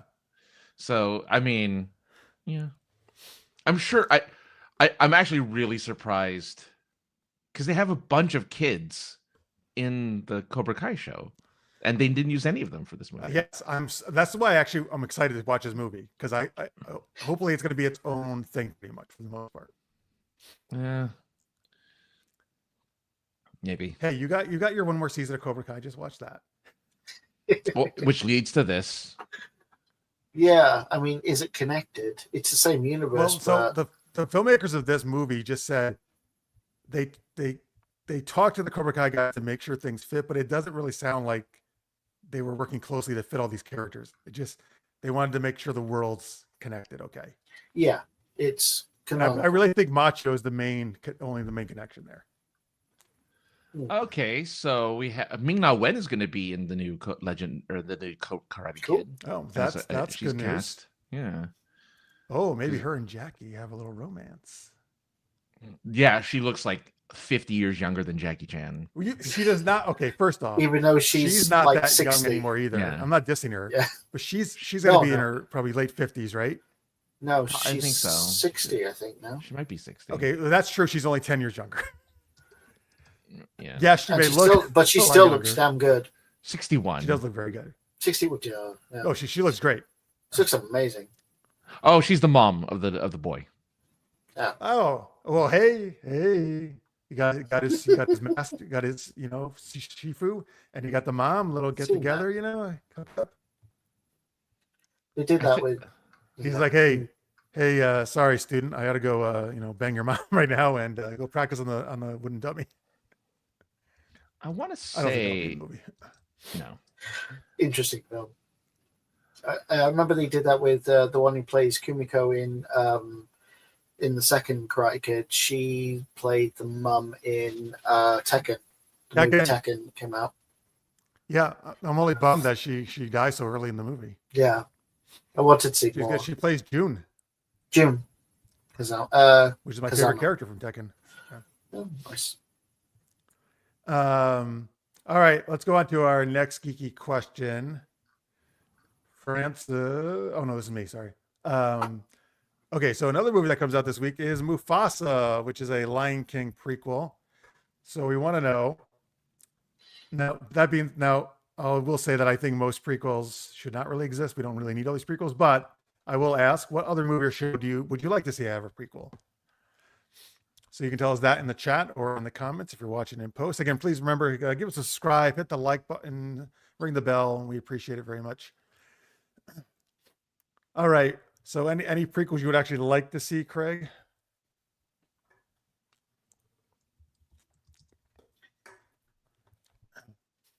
Come back to me. I can't think of. I'm still thinking. Okay, Francis is raising his hand. No, I think. No. What is this? Are you just stretching? What are you doing? Yeah. I would like. We to got see... Pierre says Moana. Okay, so what would a no. Moana would that be about? The Rock's character or something, maybe? Because she's already her fairly young story in the first one. Yeah. Maybe the creation of the tribe. Mm-hmm. Okay. I don't know. I would like to see. So in Enterprise, we saw like 100 years later. I would like to see like a show of getting from like the end of the Third World War, getting to that point where the Enterprise NX class actually launches. You want the was it the Zephyr genetics war or whatever? Oh, genetics war. Yeah. Well, I think that was the that war. But no, so Tripp says that we wiped out hunger, starvation, war, poverty, all in a century. I wouldn't call that small potatoes. How? I want to see how. Oh, I tell you that. I'll tell you, it's replicators. It's totally. But they don't have replicators. replicators on. They don't in original episode. No. No. That's that. The No, first time they that comes actually out have is a chef Constitution. on the ship. Yeah, that's what I mean. How? I want to see how the world changed. We never got to see We that. probably will never see that show because no one can figure it out how to do that. No. Yeah, that would be cool though, because you're right. It's always interesting when they say things like World War III, and you wonder, well, okay, well, how did that happen? Like, what was that? Yeah, exactly? World War III, 800 million dead, most governments gone. Like, how did you get from there to here? All right, how do we get from there to the United Federation of Planets? Yeah, right? well, the planets that happened United after Earth. the Vulcans. Well, that was after, yeah, and that United existed. I Earth. thought that existed before the humans even existed. I thought that No. the Federation was a thing. No. I think humans formed that, right? Yeah, That's why it's headquartered in San Francisco on Earth. Yeah, the TV show and the Enterprise is the start of it. So because of the events of Enterprise and his interaction with the different species, it led to the formation of the Federation. Doesn't the Enterprise finale kind of lead into that, the formation of the Federation? Yes. Even though it jumps to the future a little bit. God awful episode. Yes, it does. Where Riker's like, we should form the Federation, and Dan is like, well, yes, no, we should. No, He's watching the on the next gen holodeck. episode about Pegasus. It's so disrespectful. All right, As a we don't have to get, standalone I know episode, people don't yes, like. We don't that have to should get not into be that should never have been a finale. All right, But let's get yes, the it chat. does. So Jenna picked something that actually does have a prequel, Lord of the Rings, which has Rings of Power, which is a prequel right now. And but I know the Jenna would Battle watch of probably. Rohirrim. I don't think that's canon. That's a Rings of Power is canon. Is it? I didn't think it was. Pretty sure it is. Assumed it was. It's Amazon. I mean, but yes, Galadriel doesn't look like Rohirrim that. It is doesn't a act prequel, like right? that. The Hobbit's a prequel, but I don't. I thought Rings of Power wasn't canon to that. Well, whatever. It's a prequel. Yeah. I mean, Jenna. You're right. There's tons of material that could be prequel stuff for Lord of the Rings. I guess once they make a Silmarillion right? Yeah. movie or something, then it's the true prequel of the first age. To it. I don't know. That's going to be quite interesting. That's going to be a CG heavy. I mean, you've got gods fighting each other. That's going to be a CG heavy. We can do show. it. They can do it. If we had we'll be good. It'll be all right. We have the technology. We have the technology. We got it taken care of. We got deep fakes now, so yeah. Pierre says Bowser. Okay. The president. Yeah, the president of Nintendo, Bowser. You're right. He should have a great. It'd be a great origin story to see how he came to. Yeah, the name of the president of Nintendo is Bowser. What are you talking about? Really? Yeah, his last name is Bowser. The president of Nintendo of America is Bowser. No, what are you talking about? It's not. That's Bowser. his name. His name is Bowser. Look it up. It's Bowser. It's something. You're saying the guy's actual name is Bowser. It is. His actual name is Bowser. Did he change it to that, or he just it's just a weird coincidence? Doug Bowser is his name. President of Nintendo of America. He took over for some other dude with a French name. Okay. But yeah. Oh, Reggie Ames, Phil. Philomene or whatever. So I think Pierre means the villain Bowser, not the Nintendo of America. It was Doug Bowser. That would be cool though, Pierre. Get before like maybe Bowser got with Mario, started battling Mario, what he was up to. We got a taste of that in the Mario film. Sort of. Oh, that's true because that's where he meets Mario. Sort of. Yeah. Now, Pierre, do you mean Cyclops the X-Man or Cyclops the Greek mythological guy? The Greek monster. And then Captain Kirk, which we also are getting somewhat in Strange New Worlds because Kirk is in that as a recurring character. And we got a little bit of it in the J.J. Abrams stuff. It's kind of a prequel. It's different. Yeah. Maybe he wants to see Kirk's academy days or his teenage days or something. Yeah. Of course, Jenna loves Iron Man. Huh. So maybe what, a Tony Stark before he was like rich and famous? Yeah, because you only He's get always snippets been- of it technically. So yeah, He's always been rich and famous, though. He was born into it. sort of. I mean, yes, but he was like, yes, he was because his father was. Yeah. Right? Incredibly But wealthy. I guess what yeah. was he doing maybe as a kid or a teen, right? Yeah. Jenna's very impressed, Francis, that you knew your Silmarillion. Yeah. Oh yeah. I'm Have you read the a Silmarillion? Tolkien. I'm a Tolkienite. Have you read the Silmarillion? I haven't. No. Have not? No. Okay. Isn't it huge? I mean, it's a normal size. It's kind of. It's more. It's not really like. It's not. This conversation says. It's not even really a story more than it is like here's stuff that's in it's more like the world of kind of, yeah, right? like here's what happens in Middle, Upper, and Lower Earth. The Shanana Bowser? What? The thing that always intrigues me about Lord of the Rings is there were things before the world was created underneath Middle Earth, and when Gandalf and the Balrog fall, they are running away from these things. That's how bad they are. There's a lot of lore. An angel and a demon are running away from monsters under the world. Like, what the hell is down there? That's a story I want to know. Yeah, the Tolkien lore is pretty deep. Yeah, there's a lot going on. But Shanana is a band, and Bowser is, I guess, the lead singer of Shanana. Oh, well, we know Bowser sings in the movie. He does.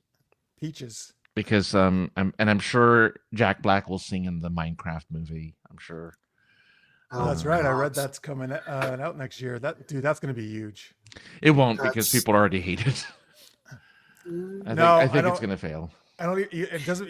Here's my thing. Even if people think they hate it, there's going to be so many kids who want to go see it. I guarantee they thought same. Maybe I don't feel because I feel like it isn't even geared towards like it's not even. But marketed towards there's still kids. tons of kids who play Minecraft and they'll see it just because it's Minecraft. Maybe. Well, yeah. Okay. Well, I'm making my prediction. We'll see how it turns out. Yeah. Yeah. I'm thinking it's probably not going to do well, but it could always. I never thought Barbie was going to do well, but that did really well. So that's super well. Yeah. They're working on a sequel, so. To Barbie. Yeah. All right. Someone joked that they need to make a sequel to Oppenheimer so that they can release him at the what? same time. Yeah. We know what? No. Well, because they have to have another Barbenheimer. You have to have another Barbenheimer. I mean, there's T-shirts. When I went to see Oppenheimer, people were wearing Barbenheimer T-shirts, so like it was a thing. I mean, here's the thing: it helped both those movies out. It did. You tried to do that with Wicked. It didn't work.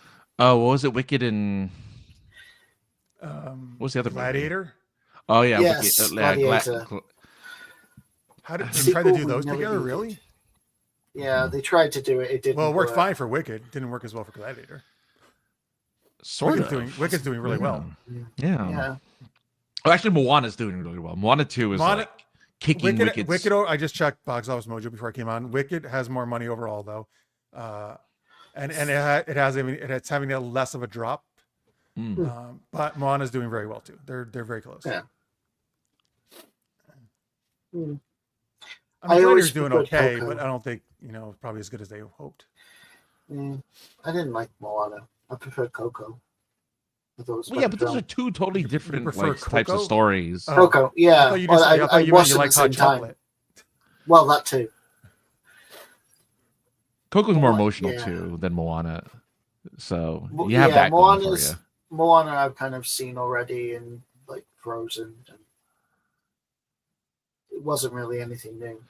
Well, look forward to the live action Tangled, which they're working on. So you'll have a live action Tangled. Oh, very good. Live action everything. Well, they have live action Moana coming out next year. Is Mandy Moore and Zachary Levi going to be playing the characters? Because they need to. Won't. No. They're both too old now. Yeah, way too old. If it was Paul Rudd, maybe, because Paul Rudd still looks young, but He doesn't age. Zach still looks youthful, but I mean, they're both too old for the roles. Yeah. I don't think she could probably pass a 17. No, I mean, I think she still looks really good. Or 18. But... Oh yeah, but 18, not really. All right, what is your? I'm trying to decide my prequel. What do you want, Francis? What do you want a prequel to? Yeah. That's the other thing. Just like the issue last week. Oh, there's already made them. Everything's been made. Everything has been made. Yeah. Like there's Star Wars prequels, Star Trek prequels. I got it. I want a Cowboy Bebop prequel focusing on Faye. Yeah, she just be So Faye Valentine, particularly, could be Faye when she had her memories and how she lost, and like all that going up to that point. Yeah, but Spike could also have one. Spike has that whole history with. And they did that in the live action. They got a lot into. Well, they do in the anime too. Sorry, they flash back too. They flash back, but they don't really do a comprehensive like backstory to like where that came from. I mean, you could do it on a lot of those characters actually in that show. Yeah. But I'm saying, So it's like it's like I'm trying to think of like what could they do a prequel of? They did a prequel of like Indiana Jones already. They've done prequels to like. They're going to do they've already done prequels to freaking John Wick. Like John Wick already has a prequel with the Continental, and I think there's another show coming out that's already that's a prequel. Godfather. In the second one, they have they basically show the prequel of Vito. Godfather 2 supposedly is like prequel-esque in the sense that they show it's that mix of prequel and sequel. So technically they've already done this, but I want an actual really good Chun-Li movie that's a prequel. Or a video game of which just Chun-Li as a prequel. Yeah, I can see it. I want a Chun-Li action RPG game. Where she wears sexy costumes like Stellar Blade. Yeah. I mean, because you can have. There's a bunch of them. You know, you can have Cammy make an appearance. You can do lots of you can have like Cameo or Cammy. Did you say? Because you love Cammy. Oh yeah. I liked. Did you guys ever watch Forward Unto Dawn? No, I don't even know what that is. What's Forward Unto Dawn?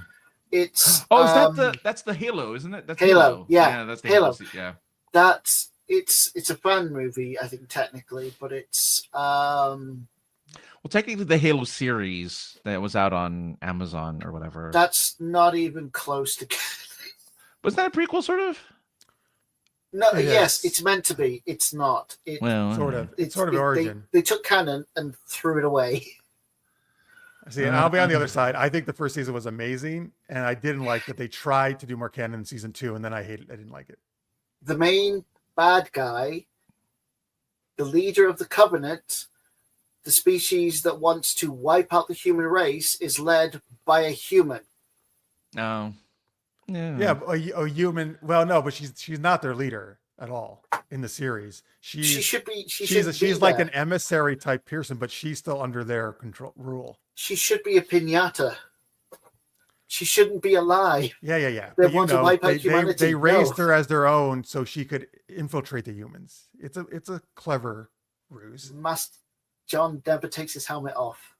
Oh, well, Spartans don't look like that. I knew people were going to hate that. Forward Unto Dawn, I didn't mind it. Spartans don't look like that. They look like what the Spartan, I think it's 4th. So when in I think it's the 5th game when is it Buck? Nathan Fillion's character in ODST. Ooh. Yeah, when he's a Spartan in the outfit, they look like normal people, but the original Spartans look weird. They're meant to look weird. I always class Forward Unto Dawn as the best iteration of what a Spartan looks like under that helmet. They're scarred, they're young, and they look odd. They have weird contact lenses. They have weird eyes. They look weird. I think Forward Unto Dawn is a great prequel, and I would love to see more. Okay. Yeah. That's a tough one. Video game adaptations are tough. It's tough. Right. They're always one, tough. Francis? Yeah. Do you have a prequel yet or no? Sure. I'll go with a prequel to Back to the Future where you follow Doc and Oh. him testing the flux capacitor, because I'm sure he didn't stick with the DeLorean from the beginning.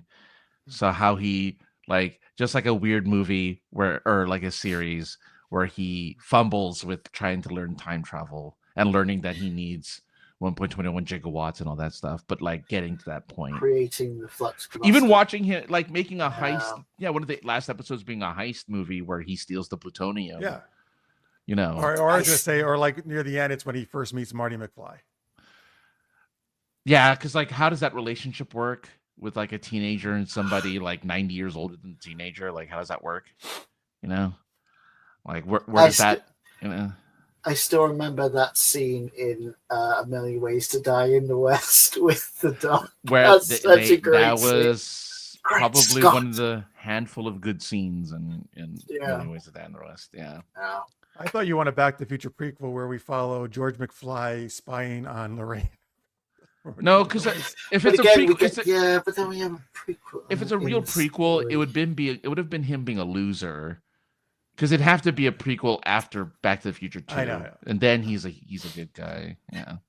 Maybe a prequel to Altered Carbon. So when you do see clips of how they took over the Holland's world, but maybe turning it from what it is to them creating stacks, then creating the technology, maybe a prequel to that might be interesting. Like I said, it's difficult to, or even The Expanse. How did we get to where we are, to Earth, Mars, and the outer colony, and the outer colonies, the Belters? How do we get to that position? Yeah, Altered Carbon's a good choice. I'm sad that show didn't continue, though the second season was not as good as the first. No. But it's very short as well. You know, that reminds me though, I got to go back and read the other books. I've only read the first book. It's very good though. Oh, you know what there is? I didn't realize it just came out a few weeks ago. There's whatever that Sapkowski, whatever the guy's name is. He just wrote a Witcher prequel apparently. Really? Geralt's like 18 years old. Okay. Which is actually, Witcher prequel already existed. Actually, his previous book to this, but this is like prequel to the prequel, I think.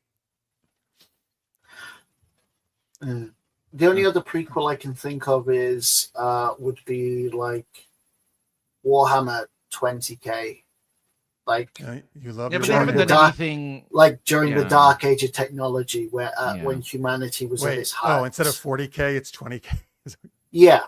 So that's the period where humanity is at its peak. We are science, our science and technology level is beyond anything. We are the most dominant species of the galaxy, and then the warp storms happen, and then our colonies are cut off. That's very loosely how it works, and then you get the next 10,000 years of chaos as systems and planets implode. All right. So hey, Necroticus is here. He stopped in to say hi. Early happy holidays, Merry Christmas, whatever you celebrate. Back at you, Necroticus. And remind us all that DS9 isn't as good as Voyager. Oh, sorry, Necroticus, you missed out. We already made fun of Voyager earlier in the show. And he says, okay, my thing's not working. There it is. Make a prequel to Tobey Maguire's Spider-Man about the spider being captured in the wild, raised in a lab, and turned into a radioactive spider, and he would bite Toby and cut the black. Nice. That's Madam Web. I was just about to say that. Isn't that Madam Web? That's Madam Web. Yeah. Oh, so this was the spider in the jungle that the mom was researching, right? When she's heavily pregnant. Oh, that's what happens, right? She gets bitten and that's how she gets her power because she was in the womb. Yeah. Have you guys seen that movie? I still haven't seen it. No. Has anyone seen that movie? I don't know. I mean, I know people have. Some people enjoyed it. I haven't. Really? You took someone that looks like Sydney Sweeney and made her not that attractive. I mean, I thought it's that's an what people liked about achievement. it. I thought people liked that she was in it. But yeah, but she doesn't. She's very conservative in that show. I mean, she's not that. She doesn't look that good in the. Yeah, no. We got you, Pierre. I figured you meant the Bowser villain. Yes. Well, I don't think a lot of people saw it. Unfortunately, just like I don't know. Fortunately or unfortunately, not many people saw Craven over the weekend. Only 11 point something million it made. Doesn't that star the guy that was Quicksilver in the MCU? Yeah. Oh, I think you're right. I can't think of his name. The trailer actually doesn't look really too bad for that movie. I haven't seen it. I'd watch it if it comes to streaming. I mean, yeah, it's the last one in. Sony has no plans on making any more. So I feel like it is a Marvel. Is it a Marvel Craven? No, it's Sony. It's Sony. I mean, so it's not MCU, but it's Marvel. Obviously, it is. So it's a comic show. I'm kind of. They feel like they're scraping the barrel now with comic stories. No, Craven's a big Spider-Man villain. Well, Craven the Hunter was big. I mean, here's the thing: Sony only Morbius was. He can only do Spider-Man characters. That's all Sony can do. Yeah, because that's what they have. Well, I'm sure after. What about which one? Venom. Oh, Venom was. I saw the third one. It's fine. I think because I really like Tom Hardy as an actor. So I like it for his performance, but it's not a good movie. But I like him, and I like none of the three are good. They're okay. They're fine. Like they're generic action films. That's probably outside of the Spider-Man their most successful one, though, right? They did 3 of them. Yeah, Venom is their best. People seem to gravitate towards Venom, even though it wasn't like it was fine at best. It's the best ones they've done in a while. Yeah. Necrodius wants a prequel to that weird weekly web show, Super Geeked Up. Wonder how that show is doing now. Right. Well, Super Knocked Up was kind of the prequel to Super Geeked Up. You can only go so far back until you're like, and here was an amoeba who turned into how far back do these prequels can you go for a prequel? I mean, not to talk about Star Trek, but Q showed Earth. He did show Picard. The primordial goo for the Earth. That was cool. Though. I like that. Yeah, no, that's a great final episode. All right, let's. We got one more game for you, but let's thank our patrons first. So remember, folks, if you're looking to give a gift this holiday season, you can always go to patreon.com/supergeekedup. Any amount is very helpful, like Craig so kindly does, and lots of other cool people. We appreciate very much. Oh, you can also do a super chat, which is that $ symbol on the lower right of your YouTube chat. Everything helps us out. We really appreciate it. If you're at $10 or more a month, we do a super shout out every week, which we're going to do right now. I don't know I don't know if any of our topics or even our games really go with. What about speed? Speed? Because the Speedster question. Well, speaking of the Speedster question on the poll. Oh, wow. I never predicted this. Roadrunner has raced into the lead in the poll. Wow. The Flash and Speedy Gonzalez are tied for second. Sonic is bringing up the rear. I picked Sonic. Interesting. You pick Sonic? All right, good. Yeah. I'm rooting for Speedy. Yeah, fine. But we'll see. We'll see how it turns out at the end. You can still vote, folks. All right, you want to do a Speedster poll or theme? Is that what you're thinking, Craig? Yeah, that'd be interesting. I'm trying to think of how we can do that. Well, Craig's actually the first. Craig, do you have the list open? Yeah, he can't be the first one though. No, I mean I'll do the first one, but Craig can help us with the other ones. So Craig, sure. Let's give a big thanks to our guest, Craig Alan Poole, as one of our super shout out patrons. Craig has the powers of the Flash and can go into the Speed Force. Oh, hang on. Oh, thanks, Colin. Craig, let me continue this in 1 second. Thank you so much, Colony Pitt. 1999. Hey, what a deal! I get that for 1999. Thank you. Merry Christmas to you too. We really appreciate your support, man. Thank you so much. That's awesome. Again, folks, you do a super chat just like that. Oh, I like how it's all orangish. Cool. That's great. Really appreciate it, man. Great Christmas gift. All right. So anyway, Craig, like the Flash, he's going to go into the Speed Force. He's going to go back into the past and make it so he hooks up with Rogue. That would be nice. Okay. Uh, All right. So Francis, you want to do the next one? Rachel J, and the J short for Jay Garrick, who is, of course, another super fast running guy, also known as the Flash. Super And fast you went running back guy. and you went back to the future to bet on the Las Vegas Raiders to win the Super Bowl. What? Is it a You mean this bird? year? Is it a plane? No, it's Greg and Manoa. Horvey. Zooming Greg who? around like a speeding bullet. Oh, like Superman? Yeah. Okay. That was the first thing I could think of. Wait, why is he voting on the Las Vegas Raiders? I want to go back to that. Or she. Oh, for Rachel? I don't Yeah. know. Because they'll never win the Super Bowl ever in their entire. Oh, you never say never. You never. Maybe. Have they ever? I don't think the Raiders have ever won the Super Bowl ever. No, I'm pretty sure they have when they were. How many teams in the NFL Oakland or, have never LA. won the Super Bowl? And Oh, I mean, that's a there's good a Sorry few. yeah. Oh, yeah. 77, 81, and 84. Yeah, 3 times. They're actually one of the better ones. What about the Rams? Oh, and Colony Pitt says Raiders because this is our high school colony. We went together. Oh. We were the Raiders. That was our. Oh. We did not win the Super Bowl. Well, we might have won the Super Bowl of high school football one year, possibly. I don't know. Oh, there's 3. Okay, so far there are only. So this is the last thing I'll say. It's December 16th. This is an article from ESPN. 3 teams have never won the Super Bowl. Okay, wait. Let me get the Lions. Yes. Yeah. The Jaguars. Yeah.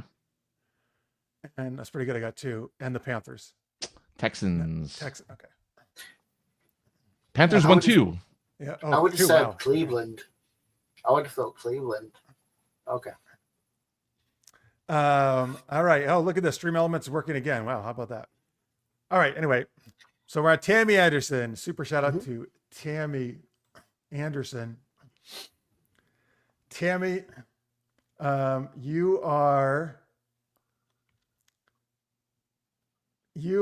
like Speedy Gonzalez. You like yelling underlay and visiting Mexico. I don't know if any of that's true, but you can get a Mexican Coke like Francis and me. You can go to Tijuana and order a crepe in a Mexican restaurant. Yeah, you can. And You it'll be can have delicious. crepe and milk. And and you leche. can order breast milk like Francis tried to get me to do. I think it was. Well, No, what you said is you weren't sure if this was the word for Vitamins. milk or breast milk. Well, Oh. yeah, and I think it would end up being the word for milk. But yeah, the internet Same in thing. Tijuana is bad. Hmm. Tijuana internet is terrible. Okay, so hey there, Johnny Big Daddy. Big Daddy Pappas. You are, of course, you're like the fastest potato, like those papas, like those, as you could say in Spanish, because papas are potatoes, like French fries. Yeah, so you are a fast potato.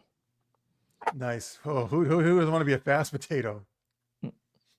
Michael Gilstrap, chased by all the ladies, all the coyotes, screaming, meep, meep. Oh, that was a good impersonation. Thank you. Watch out for those Acme traps. Dash V. Okay. Dash V.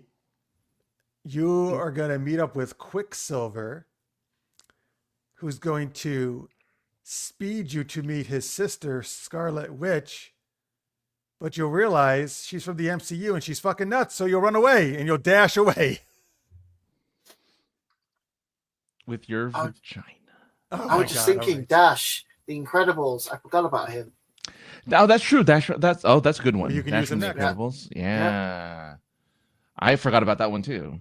But there you go. All right. And of course, Jalou, you are, of course, as fast as everyone's favorite One Punch Man, Saitama, who's super duper fast, apparently. So I picked an anime guy just for you.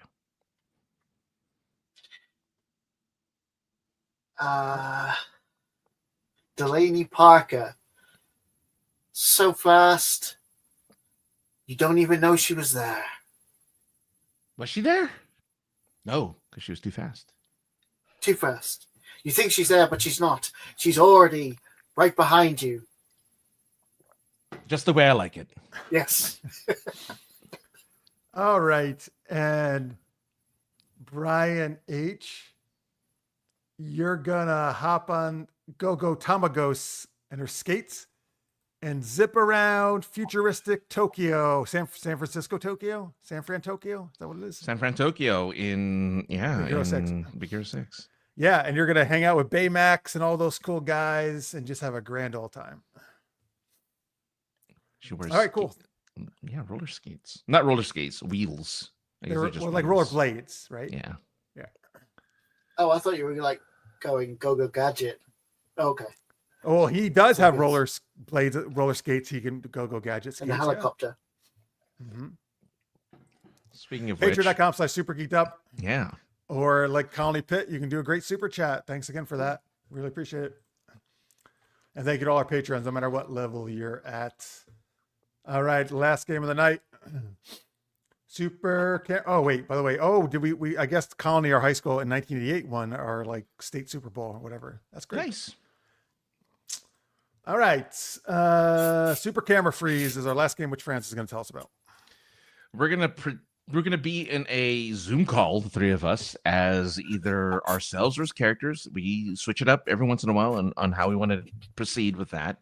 And we're gonna be in a conversation with each other. But sometimes our camera's just gonna freeze. And we're gonna have to repeat ourselves, say something new. We're gonna keep it fresh with our fizzy lemonade. Is it lemonade? No. No. Cordial. What? What? Lemonade is what? It's cordial. Cordial? Cordial. What the hell is that? I'm English. I'm sorry. It's just like flavoring. It's like Is it like flavored water? No, it's like a cherry. Isn't it like a cherry something? Well, that one's orange. Orange. Okay. Orange and pineapple.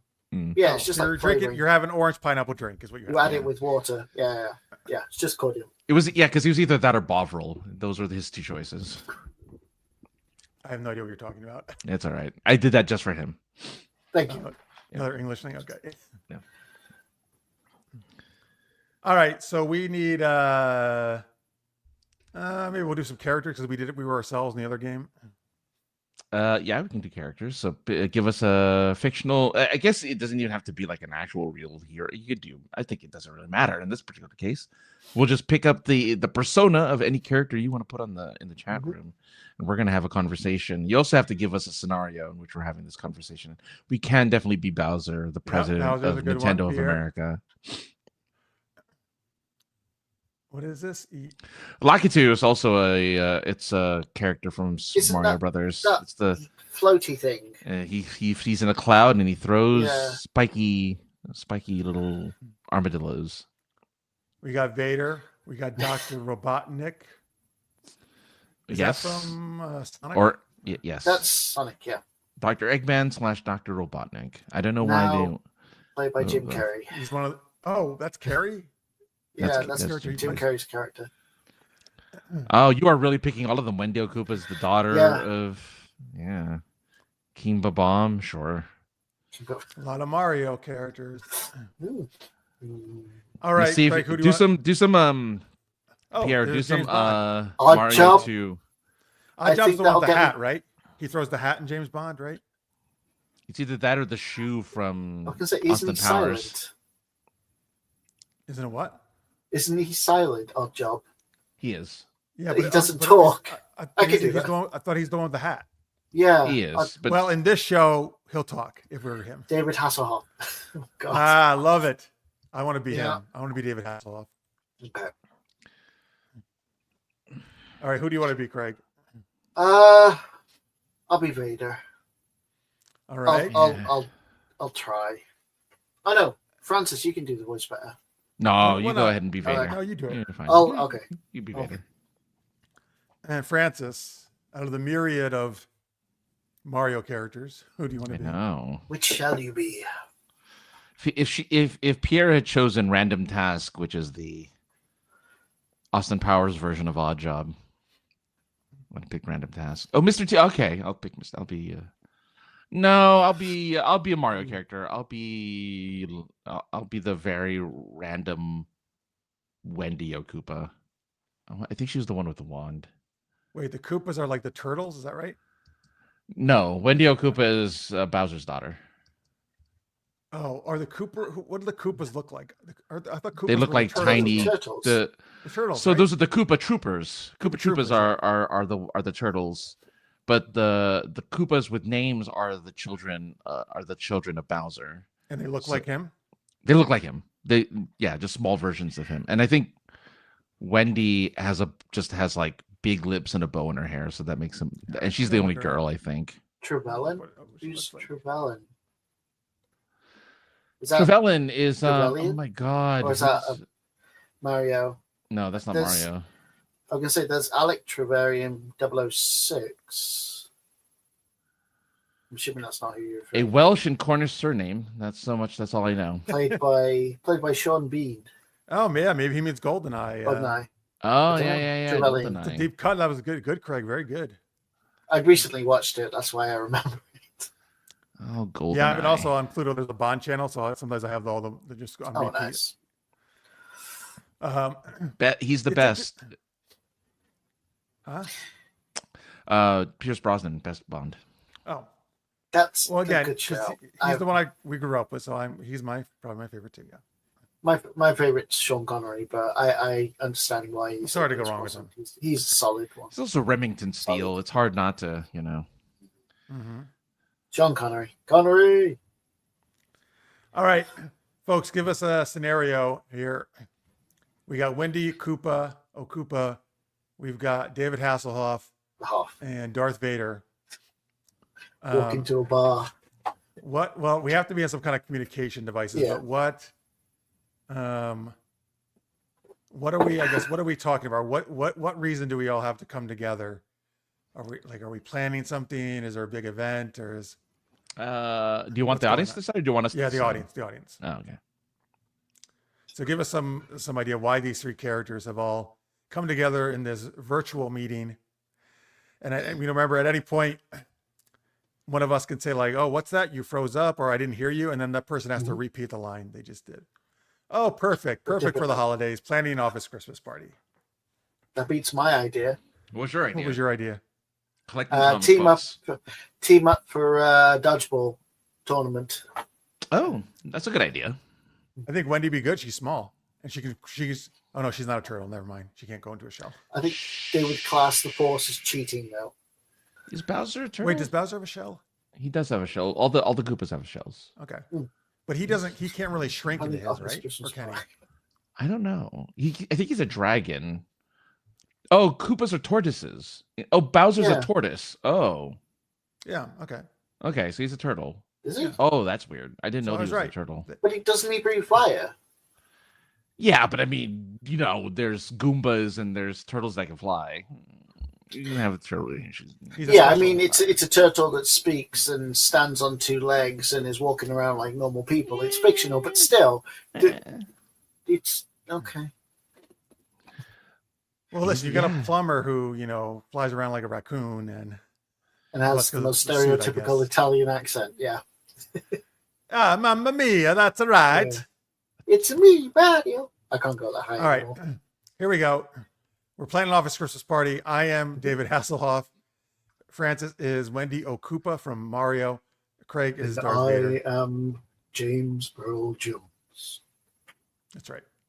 This is CNN James Earl Jones from Best of the Best. Yes. from Mufasa. He didn't voice From Mufasa. Mufasa. Mufasa. He did. Well, he did. He did in Lion King, but I don't know about But not in this prequel, right? It Probably can't not be this one. him. I mean, it would have been made before he passed away, but it's probably not him. Right? From what I was told, didn't he give Disney the rights to his voice? Yeah, So I they think can like use AI? his voice. But was that just for? that might Was that just be just for Vader. Vader, or was Yeah. that for Mufasa as well? I think it's just for Vader. I think it's for Vader. All right, here we go. Super camera freeze. Hang on, I'm gonna get into my Hasselhoff. Hey guys, have you been listening to my hit German records recently? Yeah, you told me to get in your car. I remember that. You told me to Get out of my dreams and get into my car. That wasn't you're Billy so- Ocean. That was me. I don't know how this thing works. It doesn't work for me. It's like a hologram, Vader. You know those holograms you use to talk to that old guy in a towel? How do you know about him? I mean, I'm a villain. I know a lot of things. Wait, Wendy, what did you just say? I'm a sexy little Cooper, and I know all sorts of evil. Whoa, hold up. I got in trouble on Baywatch for some of the underage girls. I got to be careful. Oh no, I may be only 100 in Cooper years, but that's like 27 in human years. So you're fine. That's wink. Yes. Interesting that you just turned into Gilbert Gottfried. But anyway. So anyway, Yeah, I go. Darth. Affleck. Hey, Darth. Hey, man. I think you need to come to the beach with me on Baywatch. You really need some sun. I've had all the sun that I want.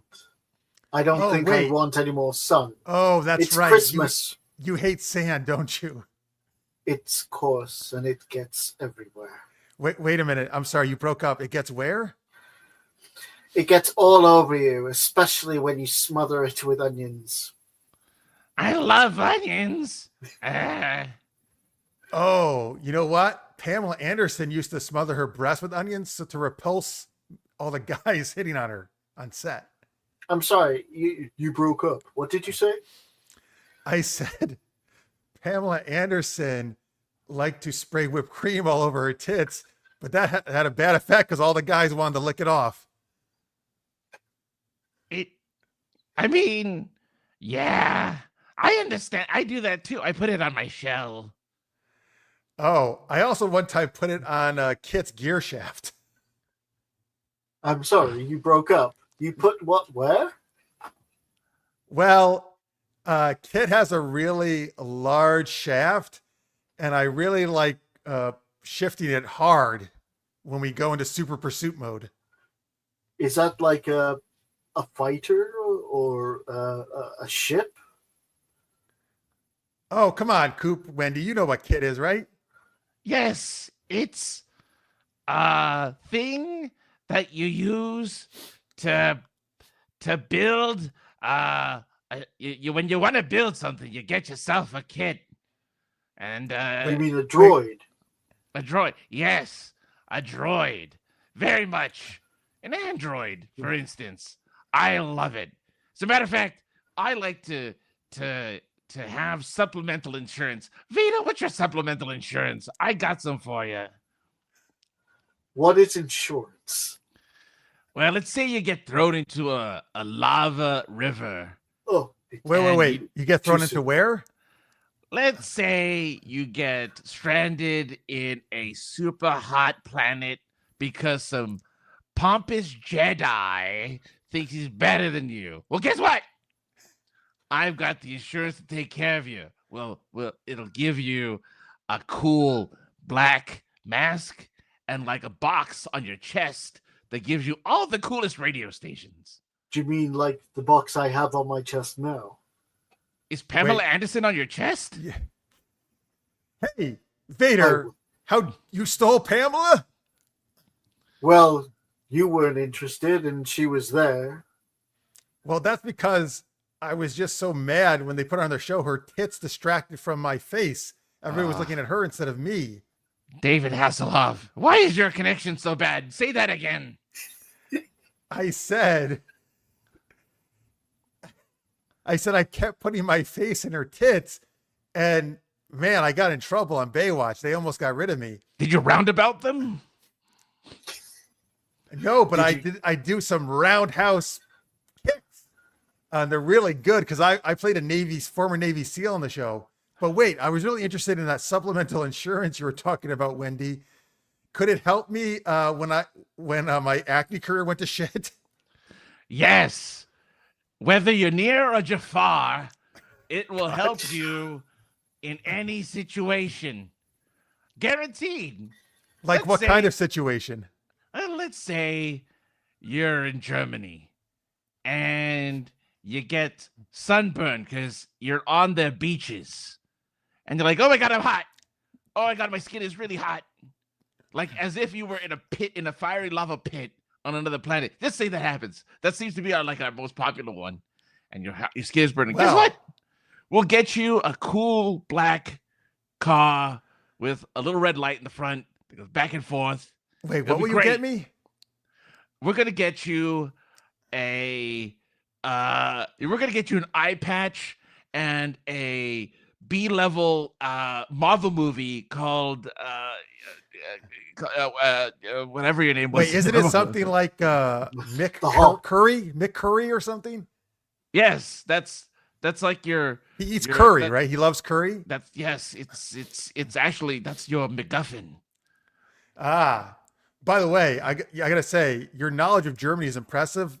Beaches are just all over Everywhere. Germany because it's it's surrounded by so many oceans around it. I saw the Baywatch equivalent called The Sound of Music. We actually tried to do a Baywatch Germany, but it just didn't work. But anyway, I just realized, guys, we're supposed to be throwing a cool and happening Christmas party. Vader, what are you bringing? I'm bringing barbecue chicken wings. Oh, okay. And I think well, you know what? That actually would fit on our beach party. Yes. Do we have a venue? Is it going to be? Yeah, man, we're gonna do it on the beach, the LA County beaches. I still got contacts there. Just the general beaches of LA County? Yes. Just show up to the beaches in LA County. There's so many of them, but I like it. What are you going to bring, Wendy? Well, I'm going to bring some Italian food. Maybe, if you must ask me a question about what we're eating, it's probably going to be roast dinosaur. Maybe. Wait, aren't you going to bring? Don't you have something to do with ducks? Like, doesn't your insurance have a duck? I guess we could also give you roast. No, no. My boss is a duck. That sounds nice. My boss is a duck. He likes. Well, speaking of sausages, I'm going to bring some Italian sausages, and by that I mean the hunky Baywatch guys. Oh, good. I'm looking forward to it. And I'll bring some Baywatch babe for you, Vader. Thank you. I appreciate it. Just please don't force choke them like you did your wife. Only if they enjoy it. That's right. All right. Well, I think this party's all planned. Woo! Party! See you all who's soon. Hasselhoff, out. I thought you ended like the game last week or something. I did. I don't know who you were, but I forgot. I don't remember either, but yeah. All right. There you go. That was good. Yeah. That was a good eclectic mix. That was a successful holiday party, I would say. Yes. Even though we only talked about the very end. Oh, yeah, Christmas. Well, wouldn't it? Aren't the beaches going to be cold though during Christmas? Well, I don't think there are any beaches, right? Oh, well, LA, yeah. And now, in LA, it'll be like 60s probably. Oh, okay. I mean, cold for LA beach time, but not for boiling for everyone else. Yeah, 60s is boiling hot for Craig. So that's what I'm saying. Yeah, yes. for Craig, it'll be beach time for him. Yeah, Yeah. 60 degrees Celsius is like, You know, like when he goes all those German beaches. I'm sure Germany does have beaches, but I just thought it was funny. It's landlocked. It's a landlocked country. I don't. But they have to have lakes, Wait, right? There's got to be a lake somewhere in Germany. No, you've got Belgium, Holland, Denmark. It's landlocked. Yeah, no, it's landlocked. But you Yeah. know, we have states that are landlocked. That we have they're lakes. You know. Yeah. oh, yeah, I'm okay. sure they got. Yeah, I'm sure They have got lakes beaches. Beaches rivers apparently and- do exist in Germany. Yeah, there's beaches everywhere, Yeah. pretty much. Like, I mean, in my area, we have beaches and lakes. We're not on the ocean where I am. North Sea and Baltic Sea is apparently their water. And that's their sandy beaches. Yeah. Wait, does the Baltic Sea actually go to Germany? Apparently. Oh, so maybe it's not completely landlocked? Yeah, it's the one around Denmark, I think. I think that's the Baltic Sea. All right. Well, there's some sea there. That's good. It's Europe. I should know where. I should know what it Hasselhoff is. should do a Baywatch in Germany. Yeah. All right. There you go, folks. That was Super Camera Freeze. Thanks for the suggestions. I'm just imagining Vader on the beach eating his barbecue wings. With the umbrella. With He a like cocktail with a little straw. Like he puts his like helmet up and like sticks the wing in, and or maybe he has a feeding tube. Yeah, he'll have a straw. Gross. He has a straw. You have to blend. You have to put it in the blender and liquefy your. Well, that's what chicken like his wings. part of his box is a blender. Yeah, it's a life support thing. Well, yeah, and honestly, he probably does actually get like just liquid nutrients into him. That's how he. Yeah, I mean, yeah. Well, he heals in the back of the tank still. Like that was part of his thing. Was But he had that little. He must get some kind of. He must need. To take sustenance, right? Yeah. With the outfits. I do remember Baywatch Nights. I never really watched it. I did like watch one episode recently. It did well. It lasted 2 seasons. I mean, he was doing 2 shows at once then, right? So he was. Is that like kinda Baywatch crazy, After actually. Dark or something? it's called Baywatch Nights. It's where he and the cop from Baywatch started a private detective agency. Oh. So after his lifeguard duties, he would solve crimes. Fair enough. Yeah.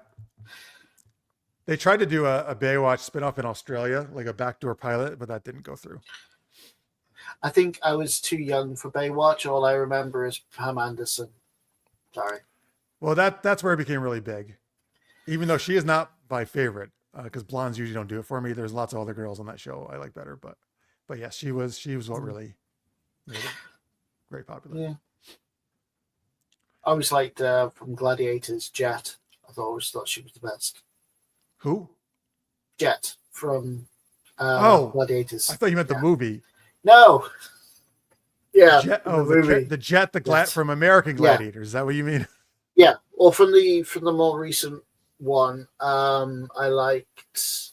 I think. I loved Gina Carano. That's how I got Oh yeah, introduced to her. Crush. Yeah, Gina was great, but I liked. I think she was Phoenix.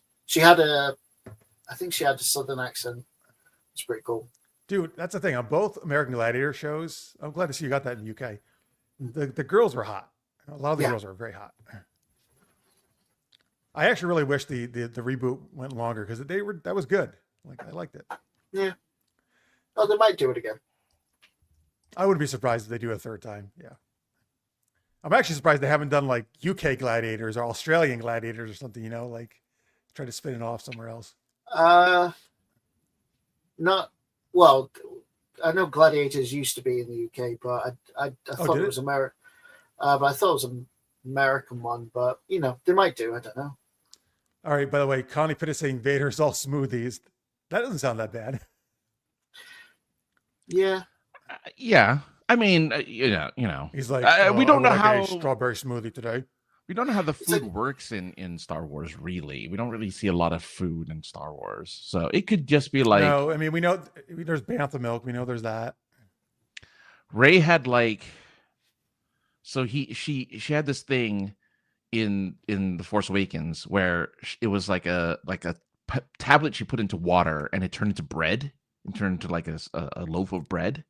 So like stuff like that, like was a thing. That's cool. In the Mandalorian, they had when they went to the water place, they had bowls of something. Some kind of squid or something. Mandalorian, he eats once he takes Yeah. his helmet off to eat. Yeah, He does. There's a bowl of something, and then there's macarons because that's what Grogu eats. Oh, and Grogu eats like, everything. Yeah. yeah, little bloody. Wait till the movie comes out. Wait till that movie comes out. What? If it ever There's does. a Mandalorian movie? We're still being, It's called Mandalorian Grogu. It's the yeah. I guess it's the final. We're- Instead of So a final they're season. not doing another season. They're just doing a movie. Yeah, I think so. We're promised that movie. We're promised a Rey movie. In theaters or Disney Plus, or you don't know? As far as I understand, it's supposed to be in theaters. The Rey movie is supposed to be the start of a new trilogy. Yes, where she's basically taking over for Luke in the books. Yeah, she's going to be the new. Yeah, Jedi they should Master. not. They should not do that and just start a whole new trilogy more farther into the future. Yes. I mean, I mean, they shouldn't have done If most they're of gonna what do they've anything, done that's what they recently. should do. But yeah. But first it'll be Mandalorian Grogu. That one is, I think, already done filming. So I'm still waiting for them to announce they're rebooting the originals. I mean, No. Craig, don't. Oh my I would God, Craig, put nothing past You're gonna them make at me. this You're gonna make me point. have a heart attack. That's one thing. It'd be the worst thing, but can never it do. would not surprise me. All right, folks. Well, that's about our show today. Got some Star Trek, got some Star Wars, got some Back to the Future, lots of different topics. Got some holiday stuff. Oh, let me check the poll. I actually remembered for once. Let's see who won our best speedster. Yes, it is Roadrunner. Wow, pulling out the victory, surprise victory. Speedy, Gonzalez, and Flash got second. Sonic got third, but they all got votes. You know, Flash technically being the only non-cartoon amongst the choices. I was never a true. fan of Although Flash. I mean, there is cartoon versions Yeah. of Flash as well. Right. Yeah. I never liked. Well, I never liked- Sonic technically is a video game originally, though. Yeah. Not cartoon either. True. Yeah. So we have two cartoons, video game, and like comic book or origins. Well, Yeah. Sonic is a comic book as well. Right. And I'm a saying that comic. like here his original start was a video game. Originally, it was a game. All right. Congrats to the Roadrunner. Out Fox and Wile E. Coyote. All right, everybody. Hey, thanks so much. Big thanks to Craig. Again, Thanks, you Craig. can catch him at youtube.com/Nodachi0, where he'll probably be in the near future posting some Hogwarts Legacy video game clips, right? Playthroughs. Yep. You can see him be a Ravenclaw. And Ravenclaw. do some magic. Eat some Marmite. It's a great. I love that game. It's such a good It game. is a really good game. It's only disappointing they didn't put Quidditch in it. Oh, there's supposed to be a There's a new director's Quidditch cut. game that came out recently. There is, although there's not. I think it's going to be one of those that it's fun to play with people than Oh yeah. on your own. You jump into the different roles. That's true. I've seen it. I bet they'll Seen put some Quidditch gaming. in the second Legacy game. I hope so. They're I hope working on a they- second one, so yeah, why not? Even if it's just the house cup, I hope they do. You still get to fly around on the broom anyway, so it's fun. That's true. And it's gonna be modern. It's gonna be during the sequel's supposed to be during the original Harry Potter Oh, really? timeline. You created a whole world. Yeah, I In thought they the- would have in kept that it. time, I like stay how where they you put it in are. the past. I like that. Yeah, I thought it was really good. Oh, well, we'll see. Francis could also be seen at Yeah, the most generic podcast on the internet, Points of Interest podcast, coming at you on Tuesday evening, where we'll just talk about the most generic things. A lot of work stuff, a lot of shenanigans. So check it out. It's on Twitch. Go and follow. And folks, if you really want to give a great Christmas present to Francis, you can give him.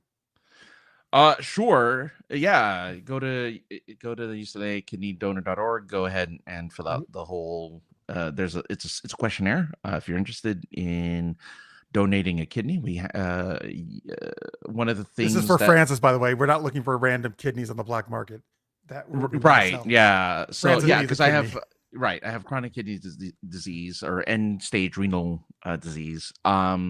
So if you do this, you can donate a kidney. Now the thing that people I think get weirded out is like, well, I need both of them. No, you don't need both of them. You can have one, and it'll do 80% of what 2 kidneys would do. So you will have a very functioning and very good. You'll still pee A lot. I'm at some point I'm gonna stop peeing. That's a scary thing to not pee anymore. That's So, weird. folks, on the form, if you fill it out, you just need to put his name, Francis Fernandez, and his birth date, November 8th, 1980. Yeah, if you're interested. Which is 1 year before Craig's earliest comic book from 1981 of Uncanny X-Men. When I was 1 year old, I was looking at that comic book and I was jealous. Now you have it. Yeah. 6 years before I was born. You're like a 1 year old. Oh man, one day I'm gonna be masturbating to Rogue. One day, does that X-Men comic? I plead the fifth. Is that pre-Rogue? The 81's got to be pre-Rogue, right? Rogue sometime in the 80s. It might be too early though. Yeah, I think anyone's pre-Rogue. So it'll be Storm or Jean Grey. I'll be lusting over. I can beat you. I can beat you. It's actually there's lots of X ladies you can lust over. Yes. Folks, supergeekedup.com, of course. And again, please give us a like and subscribe. We appreciate it very much. Well, I only wanted to put one Sonic character in. That's why we didn't have Knuckles or Tails. Did you find Rogue's origin? Yeah, apparently first appearance was in the Avengers Annual 10. Second appearance and first cover. What year is that? Was 1981, that is. Oh, so Rogue does appear. So Rogue not in an X-Men comic, but in an Avengers comic. Uncanny. So she's second appearance is on front cover, was on ROM 31, which is June 82. Okay. And also tied with Uncanny X-Men 158. Those are those issues. Those are the issues. You got to get those for your collection. The first appearance of Rogue. That's right. All right, folks. I've got one. I've got that one. Nice. I hope you dream of hot X-Men and ladies. Yeah. And we wish you all a very Merry Christmas, Happy Hanukkah, all the other holidays. Yeah, Hanukkah starts on Christmas Day. Isn't that crazy? No, it's cool when it lines up like that. Goes into January. Goes into the new year. Oh yeah. Folks, we will, because Christmas Day is a Wednesday, we will be off next week. We're still deciding. We're either going to do a New Year's Eve show, which will be at a Tuesday night like we did last year, where we actually did a countdown to midnight, or we'll do one on Wednesday, New Year's Day. I'm thinking right now I'm leaning towards doing a New Year's Eve show, but I'll message you all. We'll keep you updated. We'll probably do that again. People seem to like that last year. So hopefully you'll tune into one of those shows. We'll see you in a couple weeks for the new year, and hope you have a great holiday. Thanks again to Craig for coming on. He's always great.